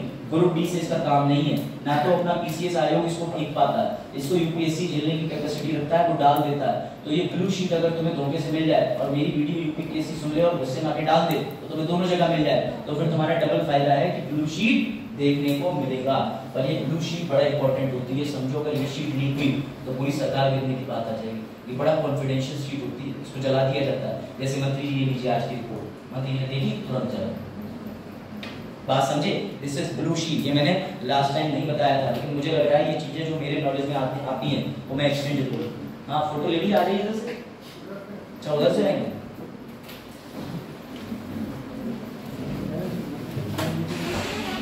अभी सुस्त मत पढ़ो, ब्लू शीट के बाद और है बजट तुम्हें समझाने के लिए मुझे फिर से, हाँ अभी ब्लू शीट से पहले एक चीज और समझ लो वापस से। बजट कितने चरणों में बनाया जाता है? पहली स्टेप क्या है? बजट का निर्माण, दूसरा लागू करना। 2024 के लिए बजट कब बनेगा? फरवरी में। लेकिन बनाने की प्रक्रिया कौन से माह से शुरू है? अगस्त सितंबर से। मेरी बात समझना, अगस्त सितंबर में सबसे पहले मंत्री जी खाली बैठी थी, तो उन्होंने कहा लाओ एक प्रपत्र जारी कर दूं, सर्कुलर। वो सर्कुलर किसे जारी करेंगी? विभिन्न मंत्रालयों को। और जब मंत्रालय उधर से उस सर्कुलर का जवाब भेजेंगे, उसे बोलेंगे अनुदान की मांग। तुम्हें कंफ्यूज करने के लिए लिख देते हैं विभाग 106 से 109 मांग आती है, लेकिन ये आंकड़ा प्रस्तावित है, सफल नहीं है। जो सफल आंकड़ा है वो किसी को नहीं पता, इसलिए अगर एमसीक्यू आ जाए तो मार देना 106 109 से भी ज्यादा हो सकती है। जैसे ही मंत्रालय ग्रांट ऑफ डिमांड भेजते हैं तो हमारी मंत्री जी के पास टोटल खर्चा आ जाता है। इसको लेकर के वो चार चीजें करती हैं जो तुम्हें एआरओ बैच बनेगा, ट्रिक को बताया, जो ट्रिक बताइए कि एक्चुअल खर्चे होते हैं, उसके बाद रेवेन्यू एक्सपेंस होते हैं, बजट एक्सपेंस होते हैं, अगले साल का वो बना लेती है पूरा एक काला चिट्ठा। उस काले चिट्ठे को बनाने के बाद भी उनको सब्र नहीं पड़ता, क्यों? क्योंकि वो फिर करती है प्री बजटरी मीटिंग, और जब मीटिंग पूरी हो जाती है तो अब शुरू होता है रिपोर्ट का सिलसिला, और उस रिपोर्ट को कहते हैं ब्लू शीट। क्या? Blue sheet. ब्लू शीट बेटा, ये जो ब्लू शीट होती है, इसे हर बार मंत्री जी के सामने आई, उसके बाद क्या कर देते? जला देते हैं। इतनी आई कैन बेट कि आधे से ज्यादा लोगों को नहीं पता होगा, because no book has mentioned this, ये ब्लू शीट, लेकिन तुम्हें पता होना चाहिए। जितना डीप यूपीएससी जाएगी हम उतना डीप जाएंगे। जब एकदम सतह पे जाके टकराएंगे नीचे तो यूपीएससी में यार यही पहुंच गए, अब कोई क्वेश्चन ही नहीं बचा, तुम्हारा यूपीएससी निकल जाएगा। सिंपल ट्रिक नहीं, ब्लू शीट के पास पूरी डिपार्टमेंट के पास कलेक्टिवली एक कॉन्फिडेंशियल रिपोर्ट है कि आज हमने ये मीटिंग करी, अडानी जी इतना कह रहे हैं, हम इतना नहीं दे सकते, तो वहां पे कैसे समझ गए। चलो उसके बाद सुनो, ये क्वेश्चन बन सकता है वन लाइनर, मुझे ऐसी उम्मीद है, क्योंकि उसी में ये बात लिखी हुई है। तुमने अगर अपनी आंखों से अब देखो, जो तुम्हें पता नहीं वो तुमने देखा नहीं। अब तुम्हें अभिषेक मिश्रा ने बताया कि बैकबोन ऑफ होल बजट किसे कहते हैं, ब्लू शीट को। अब तुम्हें ये लाइन दिखने लगी कि नहीं? तो अगर तुम्हें ये लाइन दिखने लगी तो बेटा वेलकम, वन लाइनर क्वेश्चन भी भविष्य में मिल सकता है। बजट की रीढ़ की हड्डी किसे कहते हैं? Blue sheet, blue sheet, blue sheet. Economics में भी टर्म पढ़ाया हुआ सर, ब्लू शीट, ठीक है, ये इंपॉर्टेंट टर्म है। बस मैम 1-2 मिनट और जी सर। अच्छा केवल मैं बजट छोड़ दूंगा देखो। चलो देखो ब्लू शीट कॉन्फिडेंशियल। अब सुनो ध्यान से, ये लास्ट स्टेप टाइप से है और मुबारक हो, अभी तुम यहाँ तक पहुंचने के बाद आज का लेक्चर पूरा कर दोगे। कैसे? हमारे वित्तीय मंत्री साहब ने नीला पेपर लिया, जला दिया, अब उनके दिमाग में सारी बातें हैं। इसी बातों को लेके वो जाएंगी प्राइम मिनिस्टर के पास। क्यों? क्योंकि प्राइम मिनिस्टर पूरे मंत्री परिषद के हेड है और वो प्राइम मिनिस्टर के पास जाएंगी, वहां प्राइम मिनिस्टर जी से चर्चा होगी। साफ साफ लिखा है बजट एंड डिस्कस। और क्या मंत्री जी इस पे कोई सलाह दे सकते हैं? हाँ, निर्मला सीतारमण जी को भले ही कितने मंत्रालय, कितने कैबिनेट सेक्रेटरी ने सलाह दी हो, मोदी जी को लगे, अगर ऑनरेबल प्राइम मिनिस्टर जी को लगे कि इसमें स्वच्छ भारत अभियान का कोई बजट नहीं है, तो वो बाध्यकारी होगा। ये बात ध्यान रखना, बाध्यकारी होगा। अब जैसे ही क्या फोन साइलेंट कर दो, बैक कैमरे तो नहीं, हेलो हेलो हेलो, अच्छा प्रतिभा क्लास की बात सुन रहे, ठीक है? हाँ ठीक ठीक, आपके नंबर आर्टिकल 21 देखो सामने। हाँ नंबरों से ही दिखता है। चलो देखो भैया, ऑनरेबल प्राइम मिनिस्टर इस पे एडवाइस कर सकते हैं? हाँ, ऑनरेबल प्राइम मिनिस्टर इस पे एडवाइस कर सकते हैं। हाँ, क्या बजट के प्रपोजल, तो मुबारक हो, जैसे ही हमारे ऑनरेबल प्राइम मिनिस्टर जी इस बजट पे जो कागज निर्मला सीतारमण जी लेके गई हैं, अभी कच्चा पक्का चिट्ठा, उस पे वो देखेंगे, कहेंगे वाह बहुत बढ़िया बजट बना है। अगर प्राइम मिनिस्टर जी ने सहमति दे दी तो अब खीर बंटवा दो, खुश हो जाओ क्योंकि बजट बन गया। अगर सहमति नहीं दी तो दुखी हो जाओ, अभी बजट के अंदर चेंज करने। लेकिन प्राइम मिनिस्टर जी ने जो बात बोली वो ये बोली कि तुम्हारे पास जो कागज है ना ऑनरेबल सीतारमण जी, उसमें लिखा हुआ है डिमांड ऑफ ग्रांट, अनुदान की मांग, जो किसने करी थी? विभागों ने। वो किस वर्ष के लिए करी है? नई। लेकिन हम अनुदान की मांग कौन सी चेक करेंगे? पुरानी। तो नई और पुरानी। उसके साथ अनुच्छेद 112 भी लिखा है स्टेटमेंट ऑफ अकाउंट, यानी पूरे वर्ष के पिछले साल के खर्चों का विवरण। चौथी चीज आर्थिक नीति, आर्थिक रिपोर्ट और साथ में सरकार द्वारा सुझाए हुए कर के प्रस्ताव। मुबारक हो बेटा, 1 2 3 4 5 6 इसी को बजट बोलते हैं।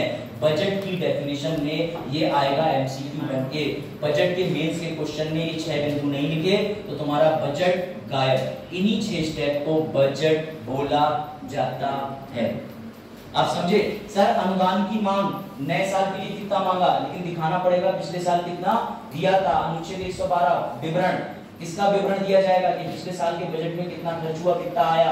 आर्थिक नीति, आर्थिक रिपोर्ट, उसके बाद कर के प्रस्ताव जो सरकार ने या हमारे ऑनरेबल प्राइम मिनिस्टर जी ने दिए हैं, ये सब जोड़ के जो कहलाता है वो बजट होता है। पूरे बजट में बजट कोई एक कागज नहीं, बजट ट्रक भर के आता है, लेकिन जो सीतारमण जी के पास में होता है वो उसकी समरी। समझे कि नहीं? कोई डाउट? तो आई होप तुम्हें बजट इतना डीप, इतना डिटेल समझ में आ गया होगा। क्वेश्चन लिखो, बजट बनने की प्रक्रिया बताएं, ताकि तुम आज फिर 3 बजे तक ना सो। लेकिन अगर कल तुम आओ तो तुम्हारे चेहरे पे खुशी हो, सर पूछो बजट में क्या बना। बजट बनने की प्रक्रिया बताएं, बजट बनने की प्रक्रिया बताएं। जितनी जल्दी आज घर से जाके आंसर लिखोगे उतना ही आंसर तुम्हारा बाकियों से अच्छा होगा, क्योंकि अभी खोपड़ी में सिस्टम चल रहा है। हम लोग क्लास के बाद तुरंत घर भागते थे, चल बाद में चाय पीने घर जाके आंसर लिखना है दिमाग में, तो क्योंकि उस समय इंटरनेट नहीं था।